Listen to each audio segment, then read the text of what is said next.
Wow. Hello, everyone. Yeah, the redeems aren't off yet, but please hold off on them. Except Waggles, what do you want for your first? And hello, Beatrice. Hello, Waggles. Hello, Haircut. Welcome. Hello, everybody else too, of course. Hello, Drake. Greetings. Yeah. Hi, Foxy. Usual, please try to compliment your choice. Okay.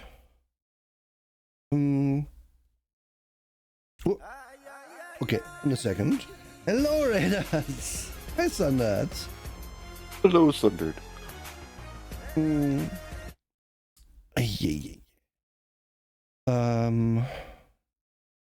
There's that. For you, Waggles. He bumped me. Well, it happened. So that was. Oh my god. Sundert, I love how you are quickly able to turn off all my redeems. Like, you are the best mod for that. That's for real, though. So good at that.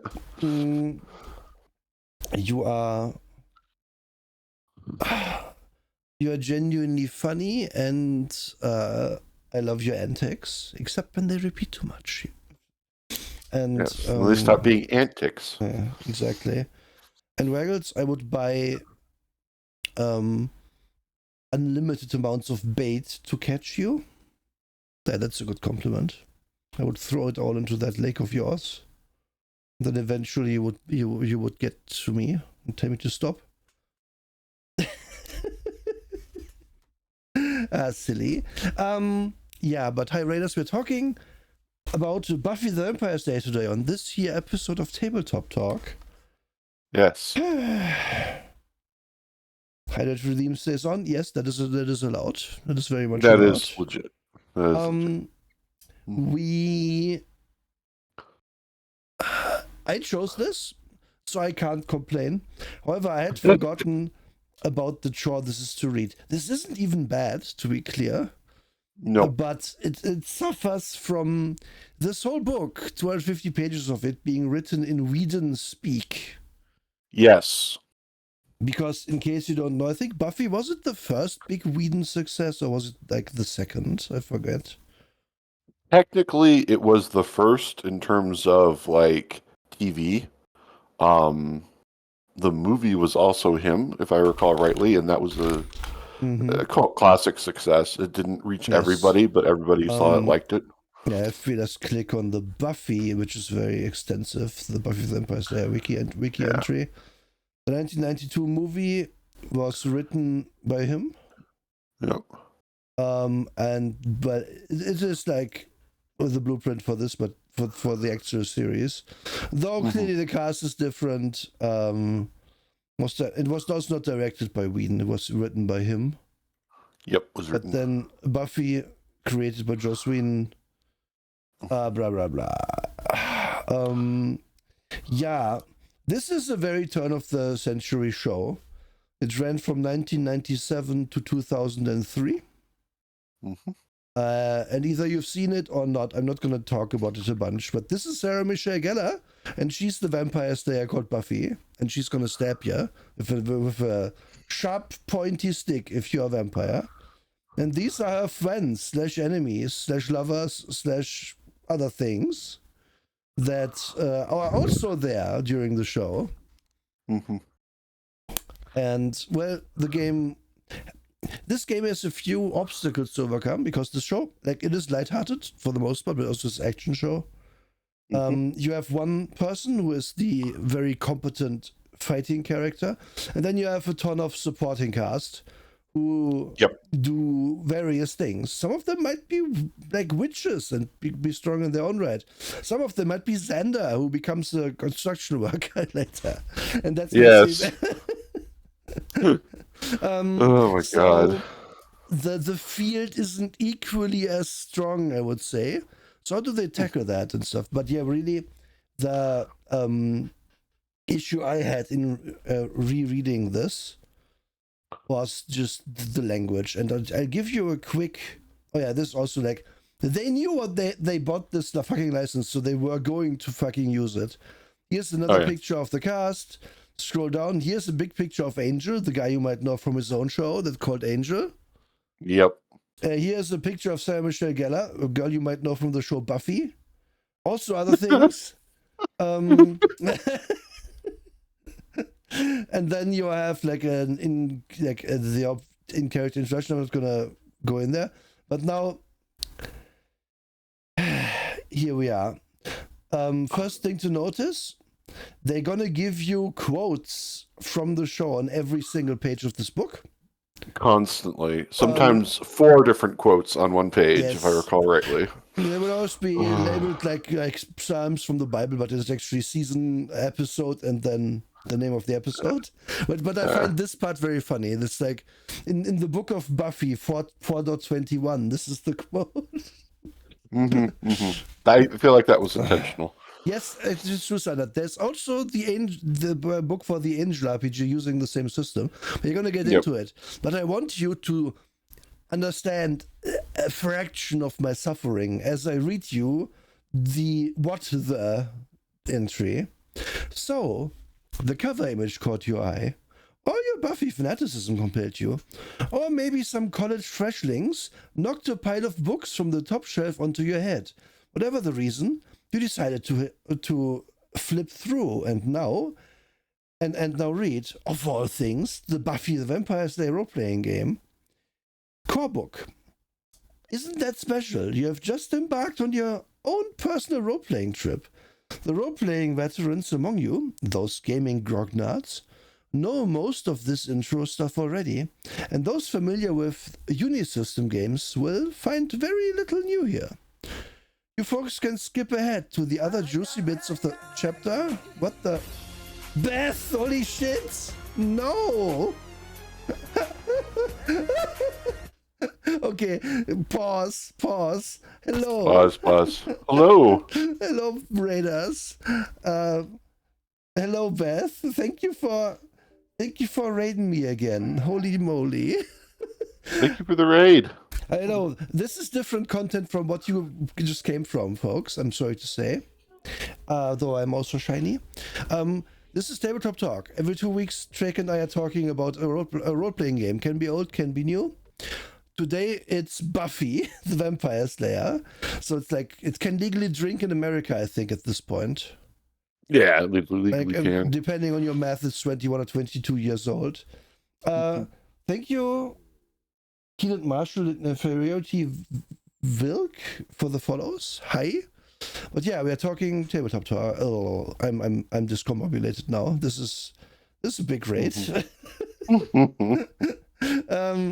But thank you so much, Beth. What did you do? Or did you just check? Oh, I see. One of those hangout sessions with Beth. Nice. Hope you had a good time, everybody. Yes, the redeems are off because this is a talk show. Sorry, folks. Most of them are off. Usually can taunt me in various ways. In this box. Okay. Jade Bragg and the Legacy U. Thank you for the follows as well. And just to say this too, this is a show that's been going for like 2 years at this point, almost, more or less. Yeah, 2 years. It's been 2 years. Yeah. There's a bunch of episodes back on YouTube. But yeah. Okay. I'm gonna start this over because everyone gets to suffer with me when I say, this is a Joss Whedon game, Joss Whedon show. I mean, Joss Whedon didn't write this game, but Joss Whedon sure as hell voices it in the text. So the cover image caught your eye, or your Buffy fanaticism compelled you, or maybe some college freshlings knocked a pile of books from the top shelf onto your head. Whatever the reason, you decided to flip through and now read, of all things, the Buffy the Vampire Slayer role-playing game core book. Isn't that special? You have just embarked on your own personal role-playing trip.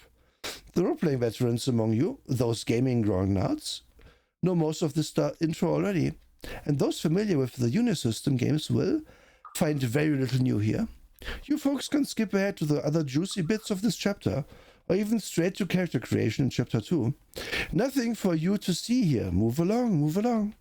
Now that those types are out of here, we can fill your heads with all sorts of nonsense about role-playing, with no fear of contradiction. First off, it's an easy way of making major bundles of cash. Just send a $10 bill to us at ... The whole book is written like this. The whole book. I fucking hate it. Yeah, whole book is written like this way. Yeah.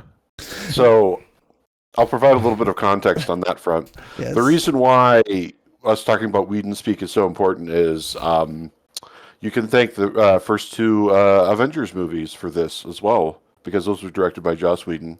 And a lot of the dialogue in the Marvel movies also benefit, quote unquote, from Whedon Speak. Especially the one scene that everybody refers to in Doctor Strange where, yes, he finally got his cloak of levitation. He's happy about it. It's great. It's wonderful. It's a dramatic scene. And then it rubs his face and they need to put in that joke to ruin it. This is a signature of Whedon Speak.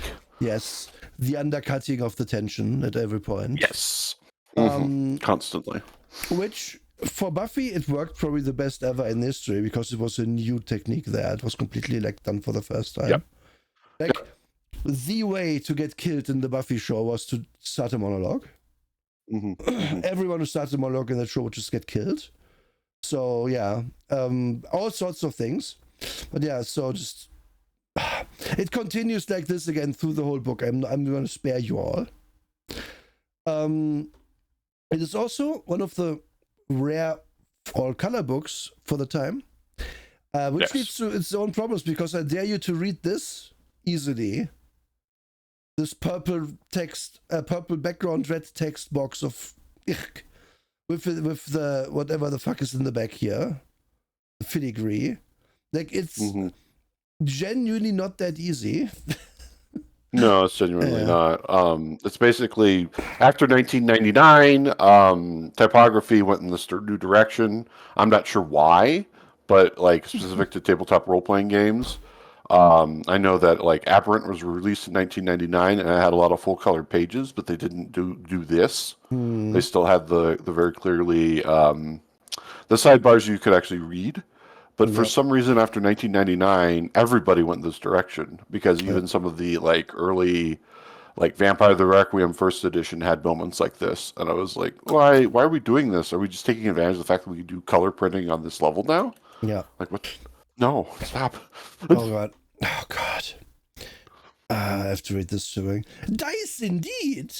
You've no doubt seen these small cubes with dots, called pips if you must know, or numbers on them.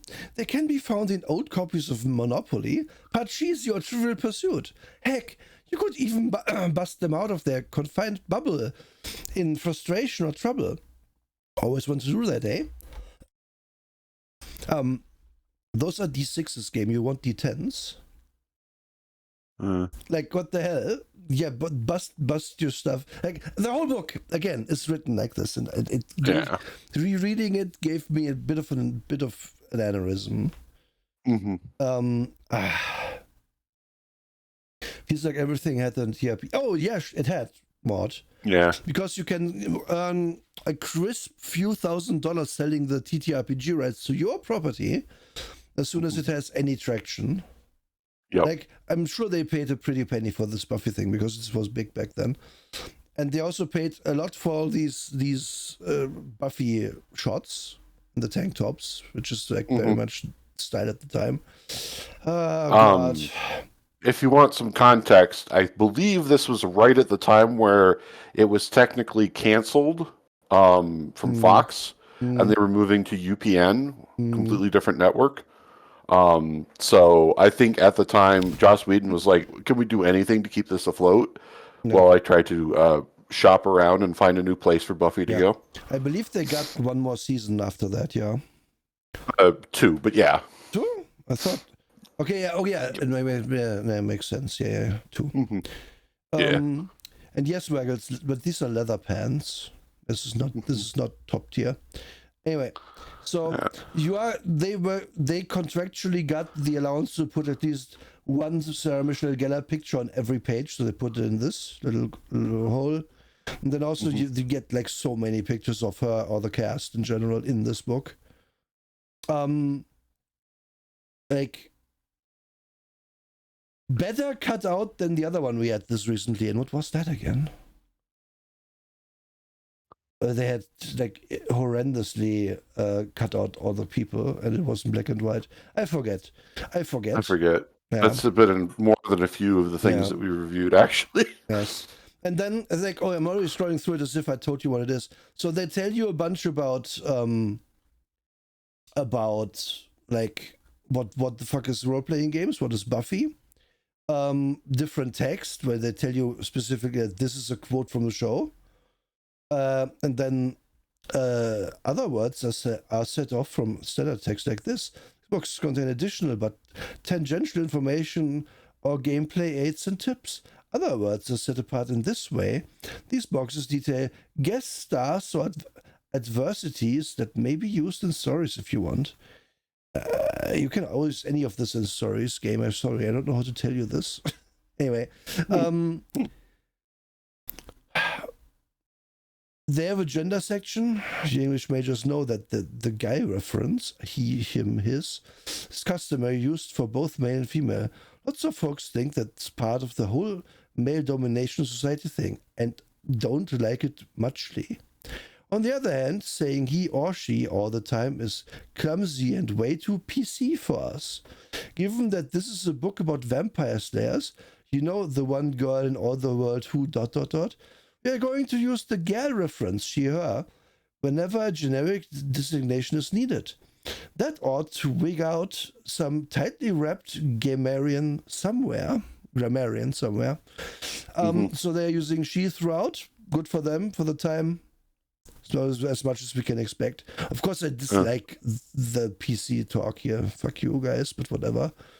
And then the book starts you with the retelling of 5 seasons of Buffy that had come out at that point, which we will skip.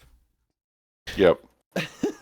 TLDR, the reason why it's 5 seasons is because it was 5 seasons on Fox at the time, and then the next 2 seasons were on UPN. And the 5th season, since Joss didn't know if he was going to get renewed, ended with Buffy dying, which everybody's like, oh, okay, yes, that's it. And then didn't even watch it on UPN when it came out because of that reason. Like, how can you come back from this? Not very well, as I can tell you. You can't come back from anything. So, regardless of whatever the fuck, right? What is this even? What are we talking about here? So, well, this is the game now. And I'll take this as an opportunity to talk about the author, the main author of this book, C.J. Carella, who did work for GURPS to start. Yep. So, one of those that we definitely don't like, but you will be able to see some influences in here, which we get to. He also wrote for Palladium Books, which is Rifts, if you didn't know. Yep. And then he developed the Uni system, which this book is about. We read the reference earlier.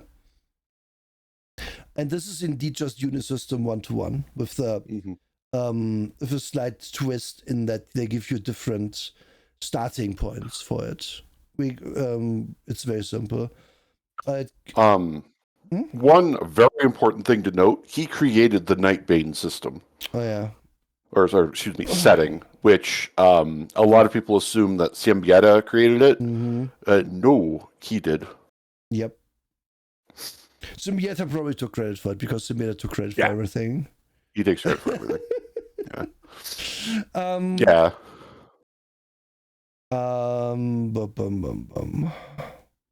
Was there anything else? Oh yeah, these days he has been writing a bunch of books, like novels, after some years of inactivity, and currently apparently not written more.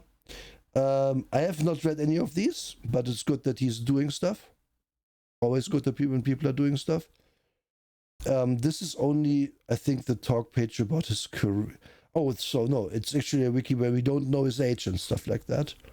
You can infer that he started, like, if he started in 1990s, like, born in the 70s, early, the 70s sometime, probably. If your work starts early, late 60s. So, what's funny is the first thing of his that I actually read was a book called Terra Primate. Okay. Which is Planet of the Apes, and you play an intelligent ape. Is this real? Like, that was the first of his that I ever read. And then I read the Buffy system, and then many years later, the Night Bane system. I have only ever read this from him, but whatever. Again, he invented this, which had like, we're going to explain the Unisystem today. This is pretty much one-to-one what it is. And they were all working for Eden Studios, a now defunct company, died in 2017. So this came out. This basically came out at when they were starting. Yeah, this is when they got all their big contracts. Yeah, like this book, I believe, lists itself to be okay. We are in part 2 now. We can go back up. Lists itself to have come out in 1990. Okay, copyright 2002. Wait, actually, whoa. Oh no, wait, right. I threw my things around. No, 1997 is also when Buffy started airing. That's why I was confused here. No, 5 years in, they got the Buffy license and wrote this. Probably, like, obviously released this. Not wrote this. Probably written before they released it. I mean, people. Anyway, Time travelers. What else is there?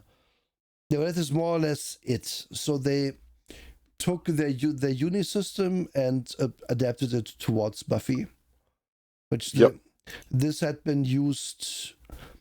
But the thing is, this is published in 2003, which is weird because it doesn't line up, does it? Wikipedia. If this came out in 2002, how did the uni system come out in 2003? Exactly. It makes sense. Thank you, Wikipedia. Don't trust the Wikipedias. Do your own research. Cross-reference. Yeah. Yeah, but it doesn't matter. So probably the second ever property that had the Unisystem is this. Maybe third. Who cares? Probably one of the biggest ones, though. So, okay. Some assembly required. And now we explain what actually the fuck is going on. This book references Scooby-Doo a lot throughout. Don't ask me why. It's like, oh yeah, the Scooby Gang is also an example of like kind of the tone of the game, I guess, and the idea that it's a bunch of people working together, their own strengths. Yes, it's also a reference to the show. Yeah. Like they referred to them as the Scoobies a few times. Oh, that's true. Yeah.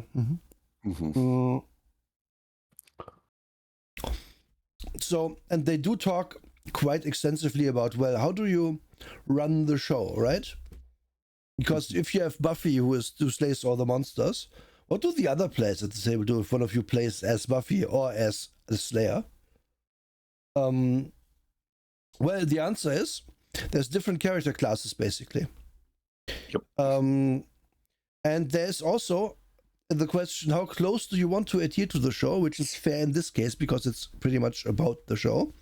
So you can be basically you can play in one-to-one in the Buffyverse, so each person takes on someone in here, so in this picture. Probably not Spike. Annoying Spike.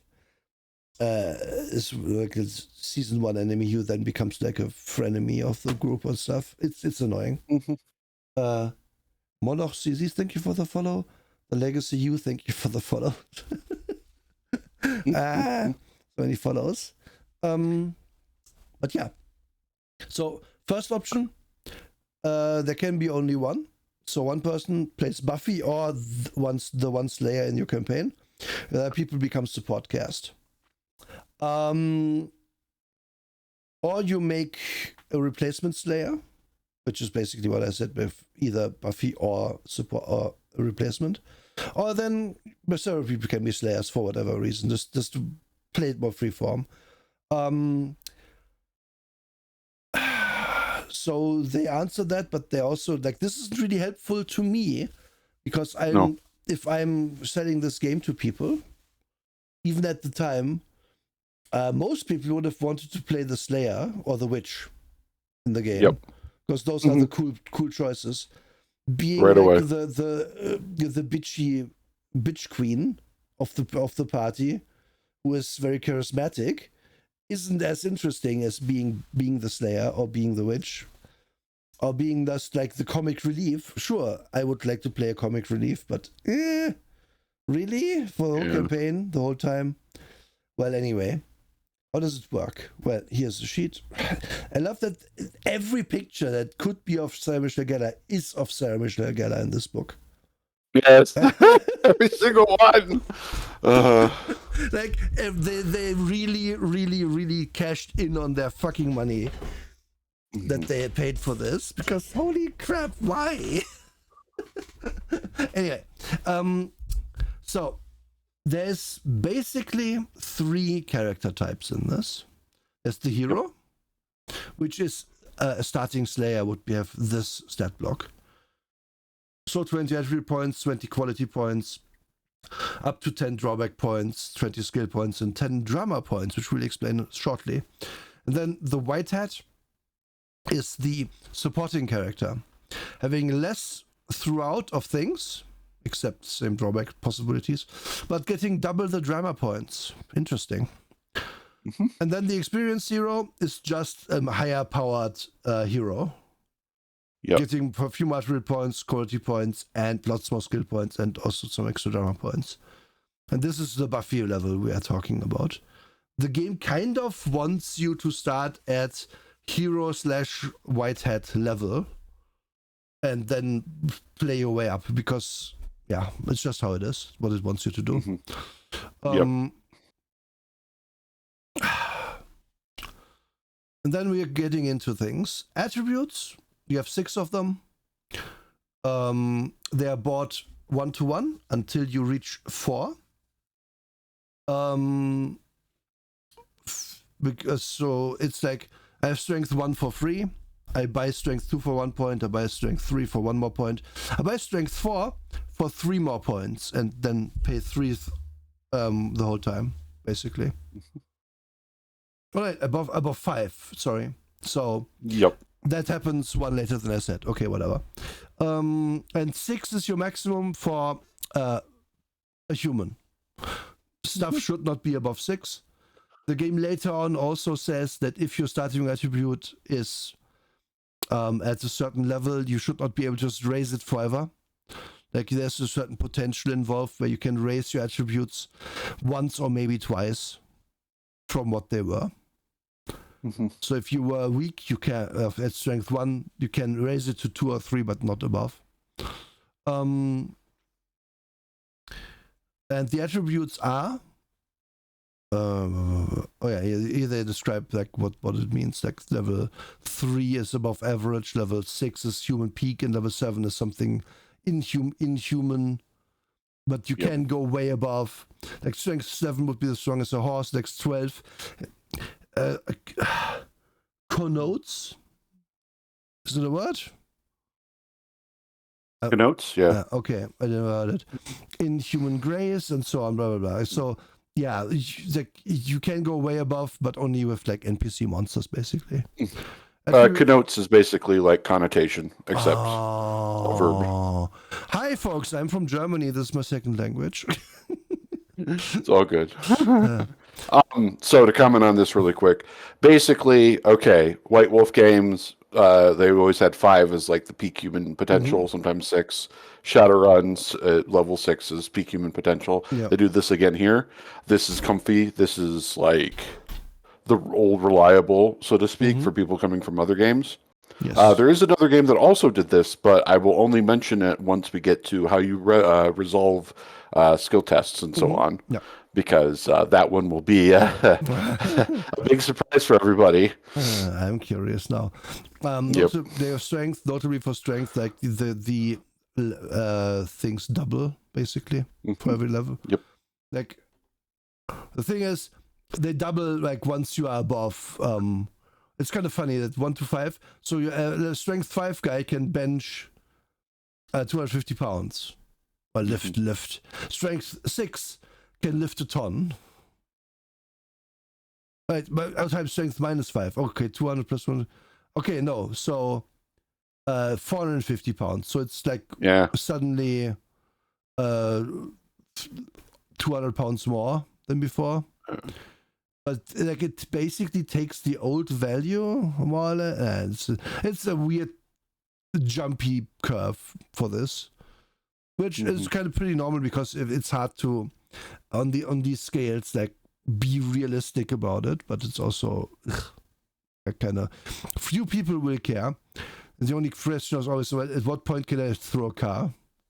Exactly. I referred to this when I was talking to Noor about this before the show. This is referred to as an exponential system, meaning past a certain point, your character gets like multiplied in various ways. This is a thing that is done in every Kevin Symbieta game, every Palladium game. Having the idea of supernatural strength, supernatural endurance, etc. In this game, it's baked into your stat. 6 and above, you're either at the peak of humanity or you're supernatural. Period. Yes. And again, if you read any of this text, like if you pause on it, you can go insane looking at this at the Whedon speak. I hate it so much. They have the man here. What's his name again? Fuck. Giles. They have Giles and so on every other page. Oh, Giles is for chapter 2. Oh man, I've completely misremembered you. I thought they were always Buffy there, but whatever. Other stats include and are limited to dexterity and constitution for your physicals. So very D&D. And then you have intelligence, perception, and willpower for your mentals, which I think is a fine spread, honestly. Yep. They kicked out charisma. Instead, you'll get charisma things through your various qualities that you pick. Yes, we're getting to qualities soon. There's no charisma, which is, again, the choice is fine because it's fucking Buffy. Everyone's gonna look good. Yeah, exactly. Actually, reference that. Yeah. And then let me see. Yeah, and some other. They mention here that some qualities you can take will buff your attributes. We'll get to that as well. Life points represent your character's physical health. Life points are seen from your strength plus your constitution, and then you refer like strength is 5, constitution is 3. You have 42 life points. Yep. Absolute strength plus common times 4, and then add 10 to the result. Exactly. Yeah. Yep. They kept this out at 10/10 here, but yeah, obviously it could be even more. This with the damages they assign to things in this. This tends to make fights pretty slappy. Like depending how your attributes look like. If you have a wimp that also doesn't have constitution, then not so much. But like if you take there's 42 if you have 4 and 4, which is like you can make that guy to start even as a whitehead, though you will suck in other ways, so you're gonna be a meathead basically. That you can shrug off some hits in this. So the game isn't really about like falling down immediately, though healing takes a while. But anyway, and then we have a shit ton of qualities and drawbacks. And how these work? Well, at your maximum points you can put in qualities. Like it's a bit of a weird thing. So how it is? Let me scroll back up to the character classes. Oh, you went past them. Oh, did I? Yeah. Oh yeah, fuck. Yep. All good. I was too fast. So you get your quality points, and then you can get more points from your drawbacks, and I believe these can go to attributes or qualities. And skills are skills. I don't think the drawback points can go on skills, but I could be wrong.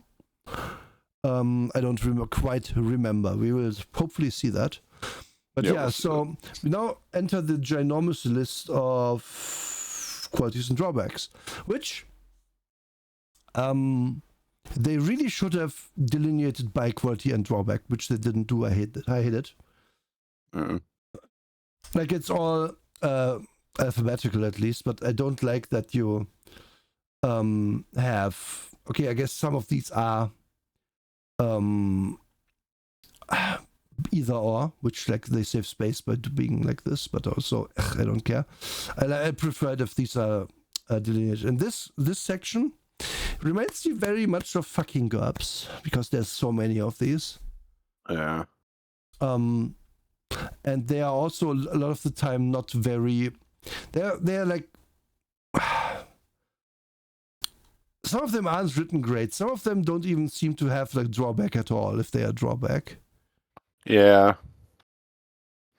Like there's some obvious ones to take as well. This might be the worst form of the Cortex system. I don't know what the Cortex system is. It's the same system, basically. Is it? Okay, yeah, it might be then. Okay. Yeah, it's because it's used for Firefly also. And some other things. Oh, okay. No. Yeah, it's very similar for sure. Couldn't Very tell similar. You and this is obviously older. So I'll tell you the differences once we get to that point. Yeah, We're not there yet. It's one for Smallville, one for Marvel, and for Firefly. Okay. Like as an example, like we get 10 points at least for drawbacks, right? Mm-hmm. This is a game about fighting vampires and monsters. The fucking how is adversary a drawback? Like, oh, there's one particular vampire that doesn't like me. Shrugs. So what? That's the point. Yes. That's the story, guys. That's how you really get. This is focused. So all we did there is let's make up a recurring villain. Then I guess. Like, and if you kill the adversary, you get a new one as well and stuff. Like, yeah, of course you do. There's always a new monster in Sunnydale. Like, age is a quality because it denotes your, your like a life expectancy / also kind of your how old you already are. Like, if you're a vampire, you might have a lot of age qualities because you're very ancient. But it doesn't. But it doesn't do anything. Like, you get a few more skill points, so you get to 1 point per level of intelligence of skill per age category. That's like, sure, that's some points, but that's not the world. Like, that's kind of weirdly weak. But that's okay. Any game that puts age in as a thing for like drawbacks and qualities, I always roll my eyes every time because I'm like, no, I don't want to be teenagers from outer space again. It is. There's another reason why this is weird, because one of the best things this game does, which we'll get to much later, so I'm just going to say it now. The game basically boils down adversaries to like 3 or 4 stats that you just assign, and then you just roll on those. Because it wants DMing and monster creation to be quick and easy. It's supposed to just to make up, okay, how strong is this creature, how fighty is, how intelligent, and so on. And then you can just be very quick about it. Just roll those stats really fast. So you will never need to make your vampire guy in the system like with the character rules. So what do I care? None of the cast in the show was particularly old. I mean, Giles, I think, well, it was, right, but not hundreds of years. Yeah, not hundreds of years. Yeah. That's a huge thing that was started, I noticed, in the aughts. I don't remember which game was the first one to really do it. It was probably way back, but it didn't catch on way back. Was you don't need to have what 3rd edition D&D really went over the top with, where you don't need to have the thing where your monsters need to be just as complicated as the players. The monsters, in terms of like, if we did this like as a TV show, individual monster is going to be there for an episode, if that, maybe just for one scene. The player character is going to be there for all 7 seasons of the show, so they should be complicated. But the monsters, no, they really should not be. They should not be hard for you to run. Shouldn't be hard for you to build. Yes. This was one system that really respected that notion really well. Yeah, because like, do you really care that the blue slot is 22 strength or 26 or whatever the fuck? No. You just want them players to fight a big frog guy. And then you give the big frog guy how many hit points and attacks and stuff that requires, kinda. Ideally. That's how I always do D&D.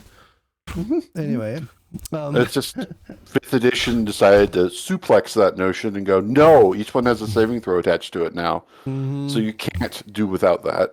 oh, you can still do without it, but it's just annoying. It has gotten more annoying. Okay, let's look at artists here for a second, just as an idea of like how some of these things affect your character and stats, maybe. Artists get a +1 to any 2 mental attributes, intelligence, perception, or willpower. These bonuses cannot be stacked onto one attribute, and the limit remains 6 for humans. They also get a +1 to, what else? The art skill. Artists tend to be a bit sensitive and emotional, though. They have a -1 penalty to willpower. Rolls to resist crying or losing their temper, or otherwise letting their emotions rule. So you can negate the willpower penalty by putting a point into willpower from your 2 points that you get. But yeah, a lot of these will give you like a stat somewhere and say you can't go above 6. So the ideal build is probably to find stuff like this that buffs what you want to have, and having raised your base attributes to 4 and then buying them higher with these perks, basically. Oh, yeah. Attractiveness is here, which is like, this mentions in it that everyone was attractive for some reason. It must be the Hellmouth doing it. You get just like a bonus or penalty if you really want to be hideous. Like vampires in the true form in the game are hideous. Thank you, Mother. To like your social roles if you're attractive. And then there's stuff like clown, which is just like you can read. Let's read it all together. Wise guy, eh? The clown refuses to take things seriously and is always coming up with jokes and wisecracks, even at the most inappropriate moments. Perhaps your character is deeply insecure and tries to gain other people's acceptance to humor, or she simply delights in keeping folks off balance with her comments. The biggest problem these characters have is that they cannot keep their mouths shut, even when they know a joke will only work against them. Clowns are generally accepted and liked during situations where their quirky humor is not out of place, parties and other social gatherings, or among friends.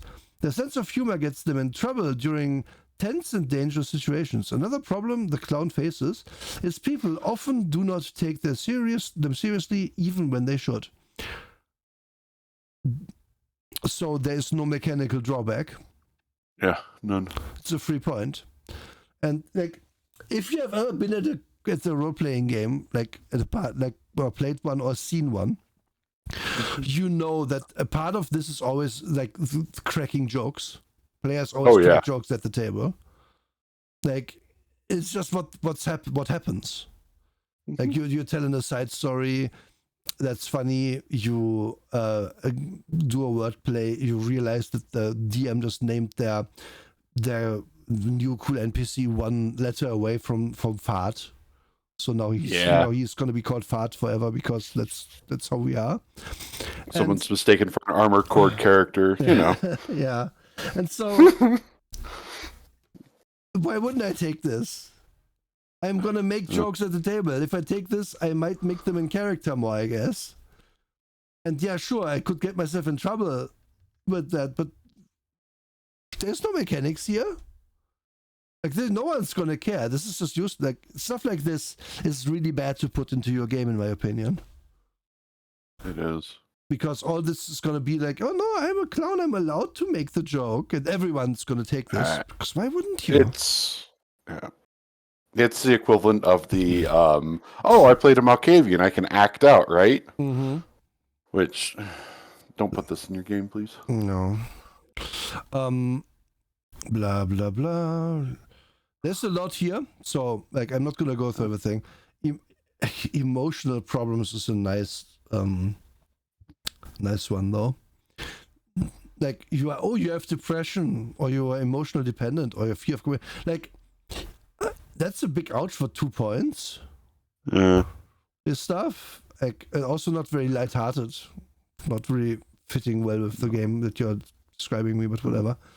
Yeah, like they want you to have drama, but they want you to be funny, but they want you to. You get where I'm going with that. It's very Whedon. They slapped it together a little. I feel like it slapped together with the system even that they had. Because I fully believe they made up a few new ones for this one, like Slayer, for example, we'll get to. It's no doubt a new one. But I fully believe that good, bad luck, fast reaction time, and stuff like that, that's just from the generic system. They just put it in one-to-one. Yeah. It's gotta be. Humorless is the adverse to clown, by the way. It's the same. You're just not fun at parties. Ha ha ha. Like you get 3 point. You can't take both of them, but one of them is the 3 point. So good job. Initiative Commando. Initiative is a secretive government. Oh yeah, right. Those guys. This is where you can play the boyfriend of Buffy that was part of the government. Yes. You get more stat bonuses and stuff. This is what I mean when I say you buy your stats while they're cheap to 4, and then you buff them further with this stuff. Jock is the same thing. Also gets bonus to physical attributes. I love that love is a drawback. Yes. Tragic love is the 4 point drawback out of them. Like this is just whenever bad stuff happens to the person you love, you have a way harder time like dealing with it. And then you have mental problems, cowardice, cruelty, delusions, and that's it. Is cowardice a mental problem? I don't know. Can we have a military rank, which is what the fuck? Military rank? We're talking about the Buffy show. Yeah. It comes up with that initiative thing again. Yeah, basically. I know, but why? Why would you?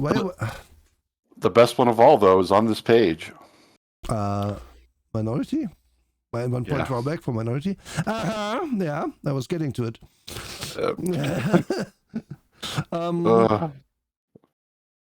Oh my god, the drawback has a 1 point value to reflect the relatively enlightened 21st century America, where people cannot be denied service in a restaurant because of the color of their skin, in most places at least. In other settings, where prejudice is full weight of the law and tradition behind it, this drawback might be worth 2 or 3 points. Good job, book.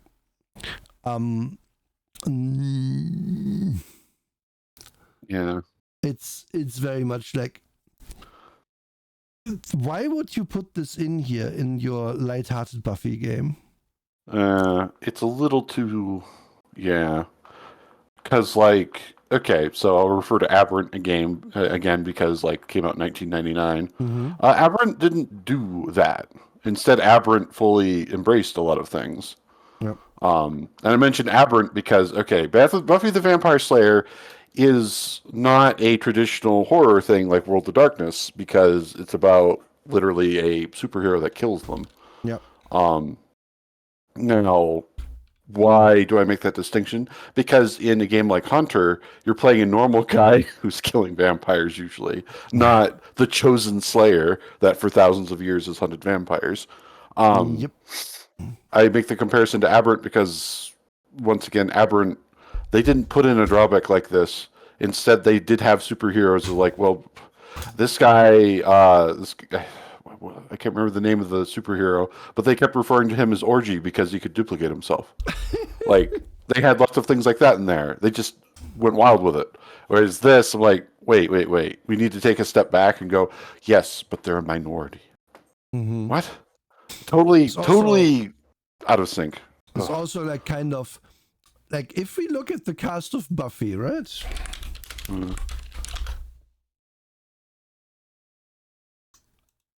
Is there a cast picture on this page, on the IMDb page? Okay, we can just... Let's scroll down until we see a black person or person of color. Yeah. 14 episodes. 2002 to 3. Like, 99% these people were hella white. So it's kind of weird to include this. Huh. It's like again, this reeks of we had to. This is just one we have from the books that we already have, and this Yeah, is an that's only what it is. -1 because it's the 21st century, right? Just don't put it in. Yeah. Like it's okay to have a generic system that doesn't allow some drawbacks. Just like even if you play a black person or any kind of minority, it just shouldn't be a disadvantage for you because the game isn't about that. I don't want my daytime drama racist episode in Buffy. No, Like I have you other really problems to deal with, which are demons and ghosts and fucking vampires. don't. Yeah. Sometimes literally fucking them. Whatever. Like it's no, just don't. And imagine making a character who's just a general in the fucking army. Like I can't imagine a worse fit for this game than being like a general. Oh my Like god. smoking your stovepipe. Like, what the fuck? It's so dumb. Like, fuck. Like what you do is you give it like a social merit quality that you make up, where it says, yeah, okay, here you are in the military. This gives you social merit, but that's not talk. Why would it go to general? So why can't I be an admiral? What if we're playing in the sea, huh? Yeah, what if we're sea slayers? Like, Yeah. what? Well, how about that game? Oh my god. Sea slayers. The fuck. The game got right that nerd is a 3-point quality, at least. See, there's little things like that that are just like, okay, that is in favor of what the system is attempting to do. Yeah. This is also nerd being a quality, like where you are just, yeah, you're a nerd, but you like in this context probably you're gonna put your skill points and you get into nerd stuff that's gonna help the party, so you're gonna be a useful nerd. Yeah. So you're gonna be it's gonna give you like screen time in the game, so that's good. Yeah, exactly. It's a quality for that reason. Because, say it with me, folks, I say this every time we talk about qualities in games and flaws as well. It's not really a flaw if the thing gives you more screen time. If your enemy is in the game because you took enemy, then the game is about you and your character right now, giving you screen time in the game, which is kind of not a negative, right? Like, because we are there to have fun and tell stories. Like, oh, my character has adversity to deal with. Good! It's a game about that shit. Like, if you're never threatened personally, with your character, of course, I mean, in these games, if it's just always, oh, let's slay the vampires that are over there in the mall. Yeah, we did it, yay. But if the vampires have your mom held hostage, the stakes are raised. It's more fun.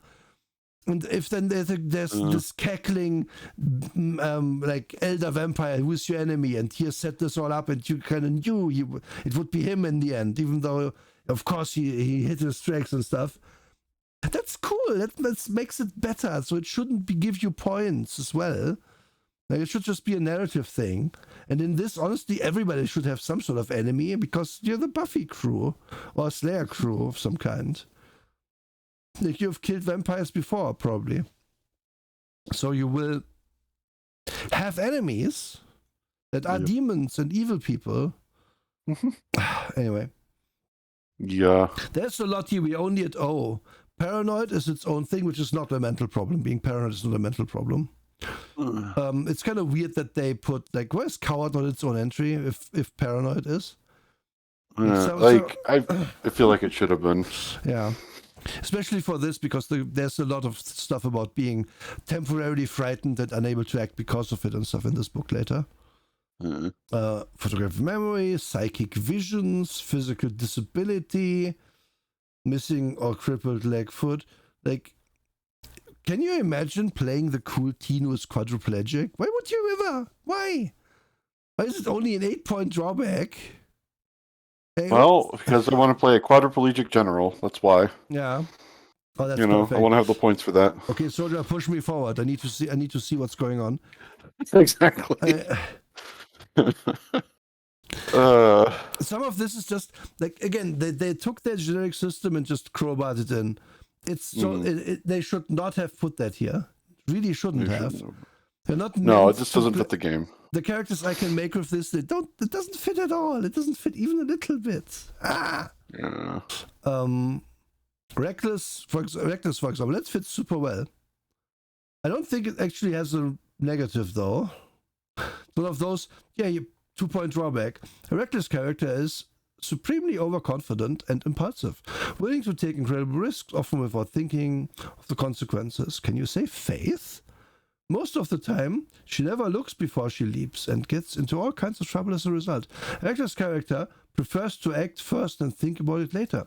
She says what's in her mind, and with no hesitation, consideration for diplomacy or courtesy, rushes into dangerous situations and rarely wastes time on second thoughts. Reckless does not necessarily mean suicidal, however. Acting on impulse no doubt puts the character in jeopardy, but doing something that's clearly lethal, it's not role-playing, it's just stupid. Where's the drawback? I get it. The DM is supposed to be like, but you are reckless, though. You wouldn't just wait any longer. You would have to go do things now. But you have to put that in. This is a game like a new player who's never played a game might pick up because they like Buffy. Yes. This always comes up in discussions with people because eventually somebody talks about Buffy and then they ask me who my favorite character was. My favorite character was Faith, and it isn't because like I necessarily like Faith or because Faith is like extremely well acted. It's because Faith actually made the plot happen. She went and did stuff. There were so many sequences that could have been way more interesting if the main character, any of the main characters, were more impulsive characters. But because Faith was, she went and she killed the dude at one point. Oh no, she killed a normal human, a totally normal human. It wasn't a vampire. That's a problem. It created drama, it created story, it created tension. Whereas, none of us would ever do that. Faith, you really crossed the line. Yeah. Great story. Yeah, but give it the mechanical thing. Like you have to roll a willpower check or something. Give it. Yeah, willpower would be perfect. Because why would I ever take recurring nightmares, which on any night when the character is affected by the nightmare, she suffers a -1 on all rolls following the day as a result of exhaustion. Why would I ever take this? Like, you roll a 1 on 1d10 and then it happens. Why would I ever take this and over those that just give you a bunch of flavor text? They should all either have no mechanical thing and be like flavor that you pick, like a list. You pick 5 of these that your character has, or they should be all have mechanical ways to resolve the things at them. Otherwise, they aren't really a well-written flaw. And I really really dislike that.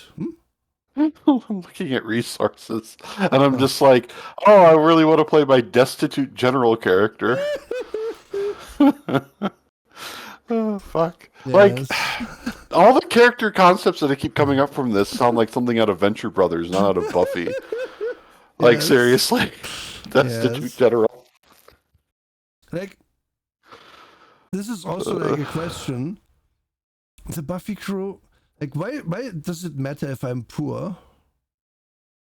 Why? Does it just have to be in there? Like, okay, sure. I have money if I'm a personal wealth of 5 million, but passive income of 200,000 a month. That's kind of silly, but okay. Each additional level adds additional 5 million and 200,000 per month income. What do I do with this? What uses this money in the game? What do I buy with this money? Where is the massive equipment section with all the things that I can purchase? Yeah, this literally not in this book. I can tell you that for free. I would be a robot, though. Yeah. Look at this guy. Okay, so now we stumbled onto the other half of the coin here. We were talking about all the things that are from a generic system that get shoehorned in because you have to use the generic system. This is the opposite. We have to shoehorn this in because this was in a couple episodes of the show. Yep. Robots get +4 things, 1 dexterity and 2 constitution. These scores can exceed normal human levels.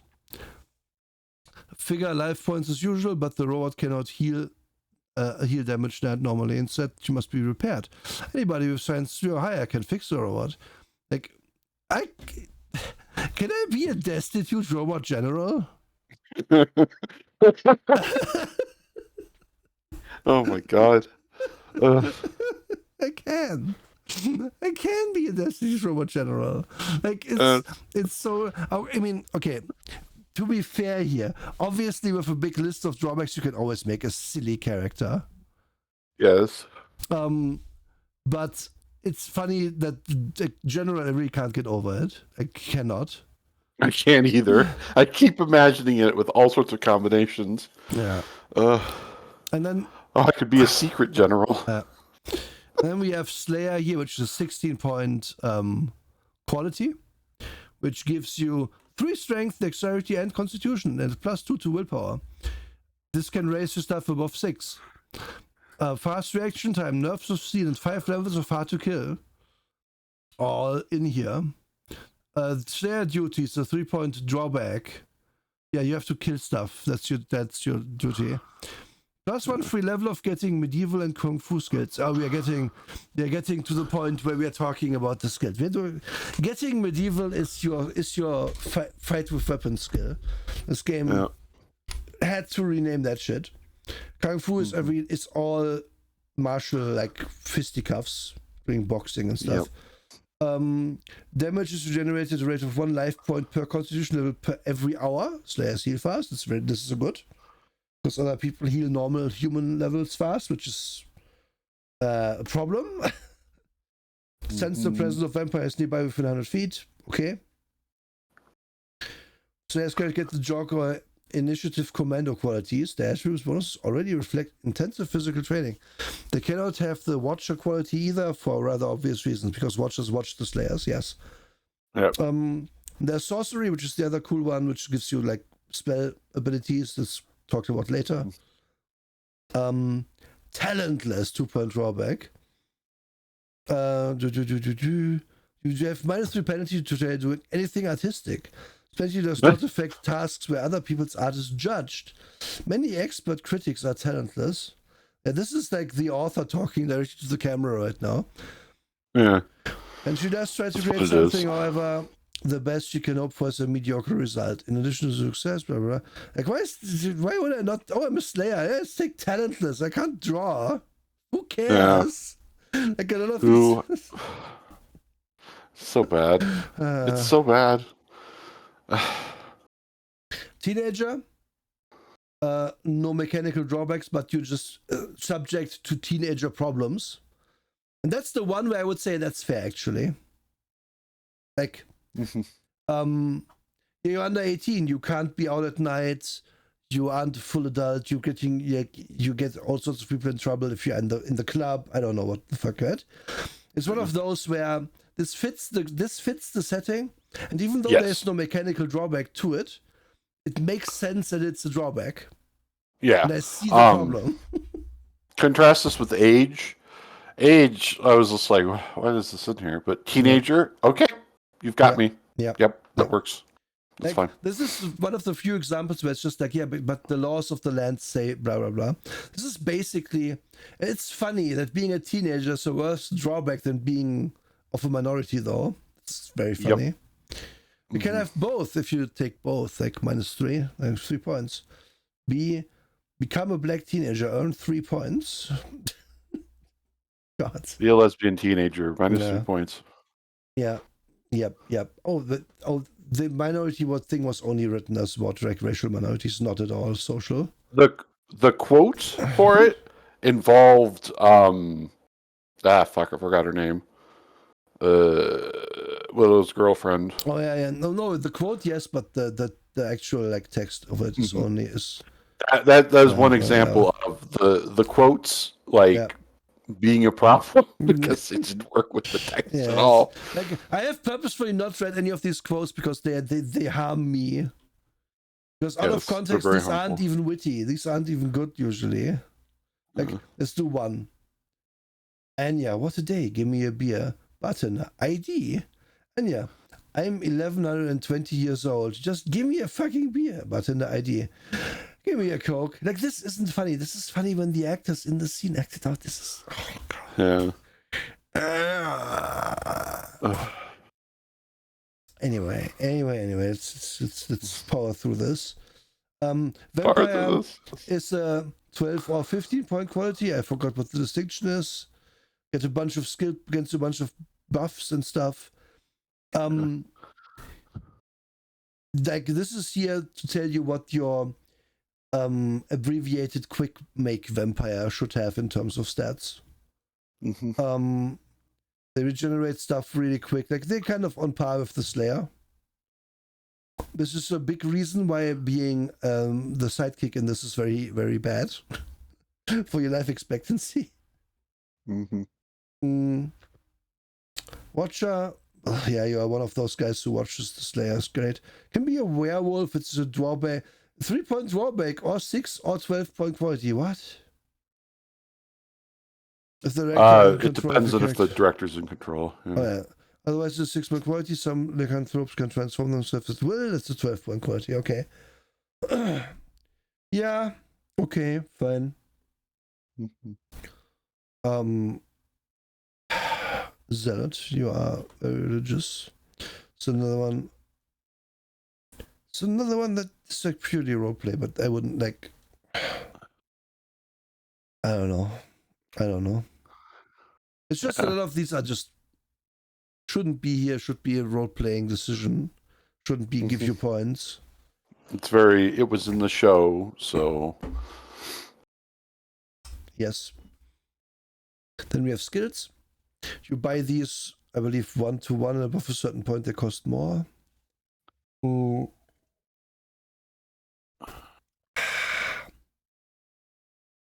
high is good, low is bad, as it says here. Yeah. Your skills are acrobatics, art, computers, crime, which is everything to do with doing crime except for fast talking and I believe stealth. And computer hacking. This includes stealth, actually. Okay. Yeah. It just doesn't include computer hacking or conning people. Or conning people, yeah. Doctor, driving, getting medieval. Again, this is fighting with weapons. Gunfu, shooting guns. Influence, knowledge. Kung Fu. Languages. Mr. Fix-It, like being a mechanic. Notice. Occultism. Science. Sports. Wildcard. This is if you have anything else that you might know. And that's it. This is a acceptable amount of skills. Yeah. They aren't going overboard. There's one thing they did right. Yeah, they aren't going overboard with it. Like most of these will be in some way useful to you. Art, I don't know though. Like, why would I want? Why? Yeah. Do I make my $200,000 a month doing art? I don't know. My general art. Like, not that it is wrong to have this here. Yeah, yes. General art, perfect.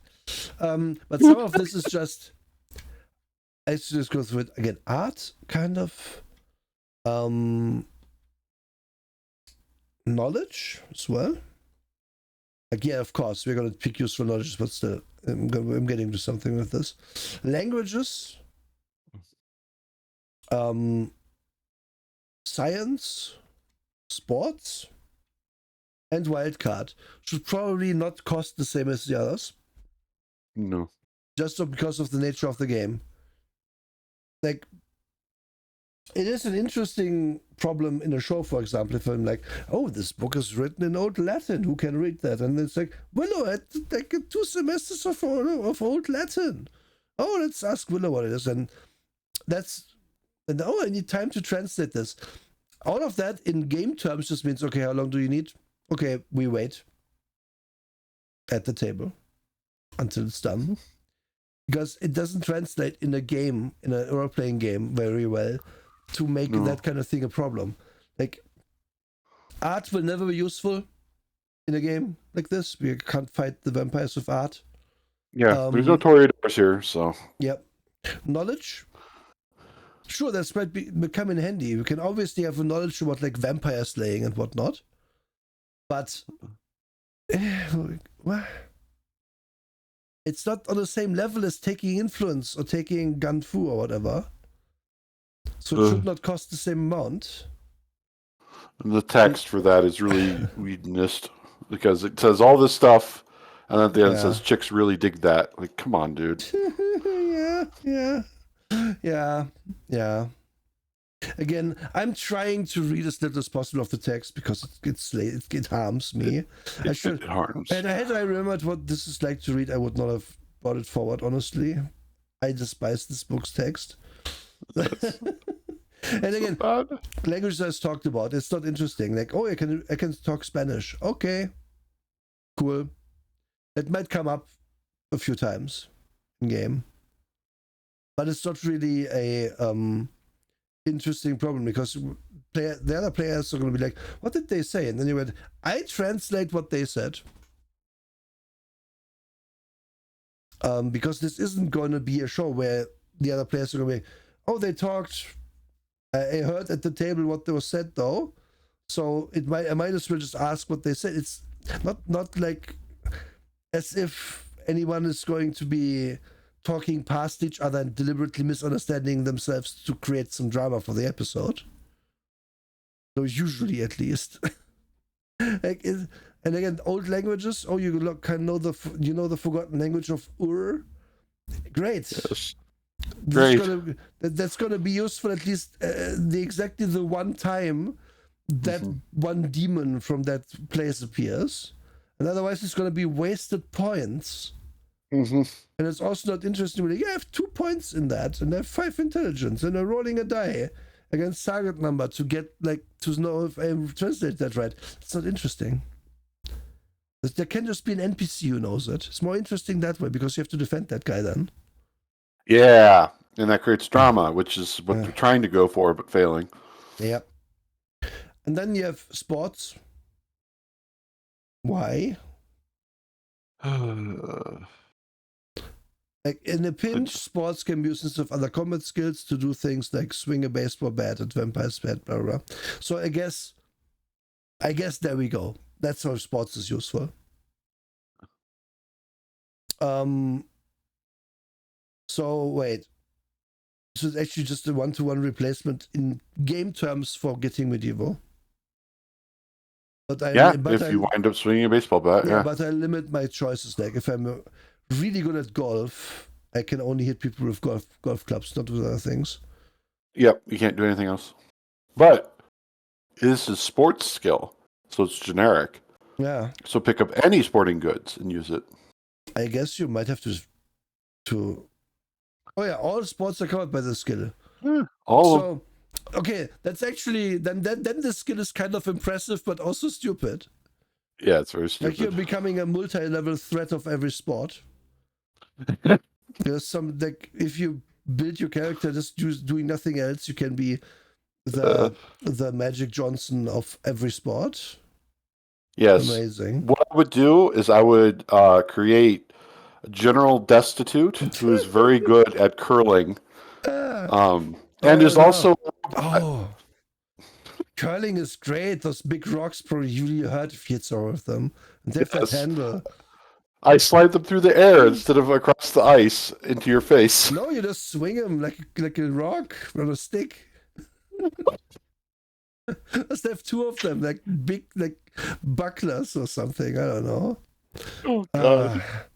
Then again, science goes in the same category as knowledge and language, where it's like, yeah, sure, I know physics. It might come in handy to solve the mystery once or twice, but that's not. It's not really great compared to what the others are. So these should either be like some free points that you get from like having intelligence points or something, or they should at least be cheaper point wise. Hobby skills, yeah. Yep. And then for your character, you pick combat maneuvers that you will do a bunch and do the math for them beforehand. Because this book gives you like math for what much damage does a kick do and how much bonus do I get to it, blah blah blah, or a headlock or like a wrestling maneuver, and then you're like, okay, my character's probably gonna fight more like with this over that, so I'm writing these down. This is fair enough. This is just for character creation. We'll get to that later. Then we have drama points. You start with a certain amount. These add 1-to-1 to a skill roll, like skill rolls. Let's say you do a sports roll. Sports says it's based on one of the three attributes, depending which sport it is. Let's say we're playing baseball. I would say it's baseball, probably dexterity based.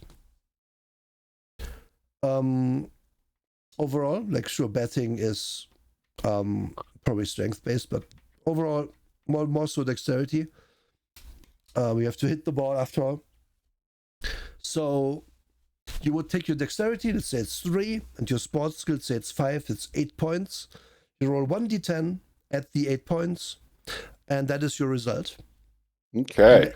And let's say your target number, for whatever reason, is 12, and you rolled a total of 11. Then you can be like, well, I spent a drama point to get my total to 12. You can also kind of use these to change stuff in the narrative, where how do I put this? Where you can influence the scene to an extent. It's like, I don't know, enemies attack with like torches, so I activate the fire alarm and the sprinklers come on. That costs you some drama points, but you can do it. But mostly it's used to buy up your skill rolls. And importantly, once you use the drama point, it's gone. Gone Yep. forever.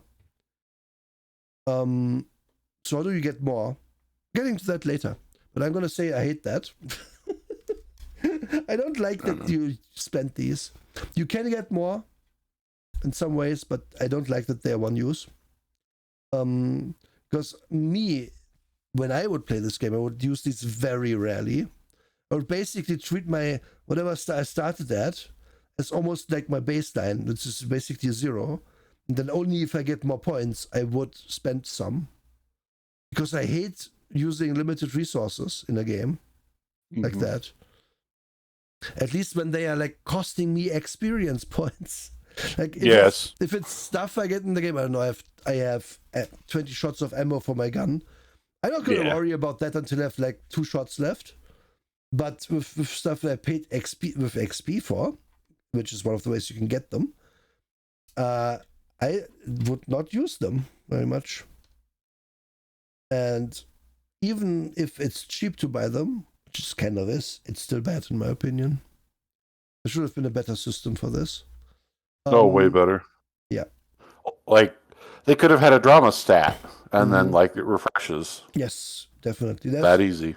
Very many ways you could have done it better, because this is bad, in my opinion. And they give you an example character who, from quickly looking over it, I believe is actually built with their own system and not just made up on the fly. So good job there. You can tell it's original characters, by the way, when it's just art. Yeah.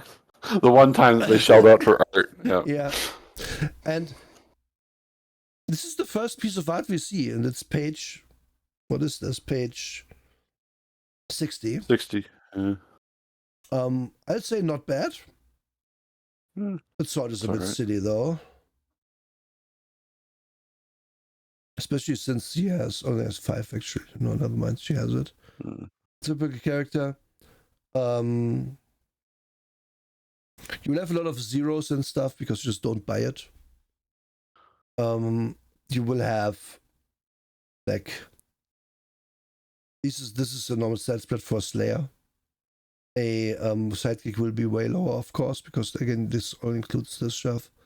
And you can see like this was 3, 4, 2, and this was a 3. So she's actually bought intelligence expensively, I guess. And then we have here this guy. What are you? Former initiative agent. Does he have a military rank? Is he a former agent? So I guess not. 463333.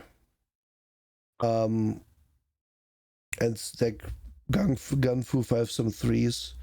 Like, being a slayer in this is very good, let's just say. Yeah, and this examples of like these things you have. Oh, big knife, 9 bonus, base damage 12, slash stab. Big pistol, 11 bonus, 15 damage, bullet. Begs the question why I would ever use anything but big pistol or shotgun if it's just better. Because vampires take, I think, what was it, 1/5 damage from five times guns. 5 times. 1/5, yeah, okay. Vampires, yeah, you don't want to shoot them. Exactly, you're right. That's the conceit of the show, where they have cool fights with like melee weapons. Because guns you might think are good, but no, actually they are not. Yeah. They're terrible in this system, actually. Because vampires exist, that's the only reason. Yes. So we'll be able to shoot the occasional other creature with them. And this demon hunter guy is a sidekick guy.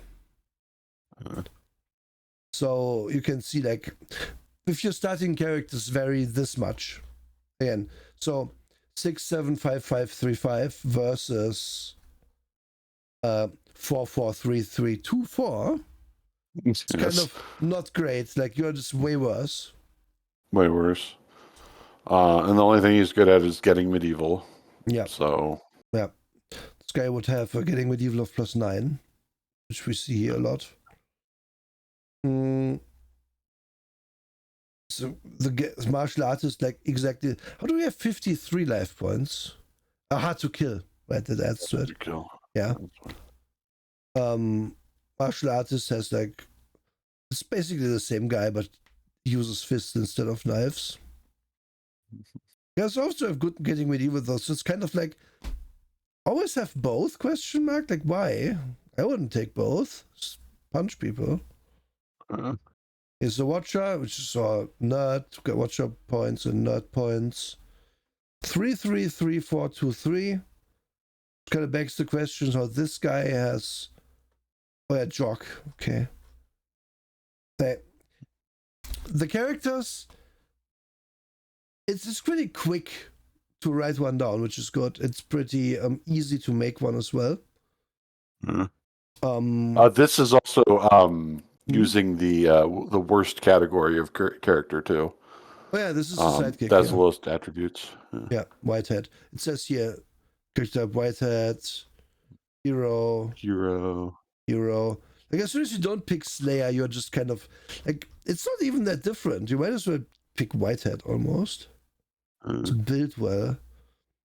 Whitehead 1, 2, 2, 3, 3, 4. Yeah, definitely a psychic. Okay. This artists really like to draw like knives and stuff. This is too small a blade for this handle. What the hell? Also, that handle is like for like a giant hand. Like, what the hell? Yeah. Again, either, I mean, this might be floating in the foreground. That's kind of where I think it is. But then the knife is too short, or this hand, whatever. I mean, the art is okay. It's not amazing.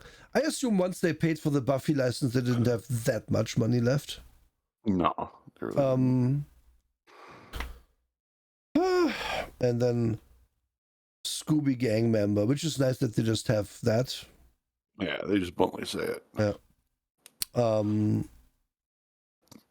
Blah blah blah. It's all kind of like similar, but not the same. Like, you don't need that much to distinguish like between the stats and the different skills you can have and the qualities and drawbacks. You're kind of the characters are varied enough for what this is. Like, you probably would not play this game like 20 different times. This is very much a game. You bought the book. You're gonna play a campaign of this, and then it's probably fine. Like, I don't see this lasting you like 10 years or whatever. Another character, football guy, is a hacker. Like, I can't imagine a worse character to make than a hacker. Like, none of those vampires and demons and whatever really was into hacking outside of like a few token episodes. It would be so useless. Also, all those episodes were just like, we got to be hip with the kids, so here's an internet episode. Yeah, get sucked into it like the Lawnmower Man. Exactly. Beginner witch, Whitehead, and former vampire groupie. Ooh. We like the tattoos. So Whitehead. I got a bunch of characters. I'm not gonna fault them for the examples. It helps to like what they expect you to play. Like if you see this guy, for example, amateur hunter +6 to stuff. It's the base thing to hit anyone is like a 9, and your dodge also says how hard it is to hit you. I think, but it's on top of the normal difficulty because it wouldn't make sense otherwise. I forgot. So we'll find out.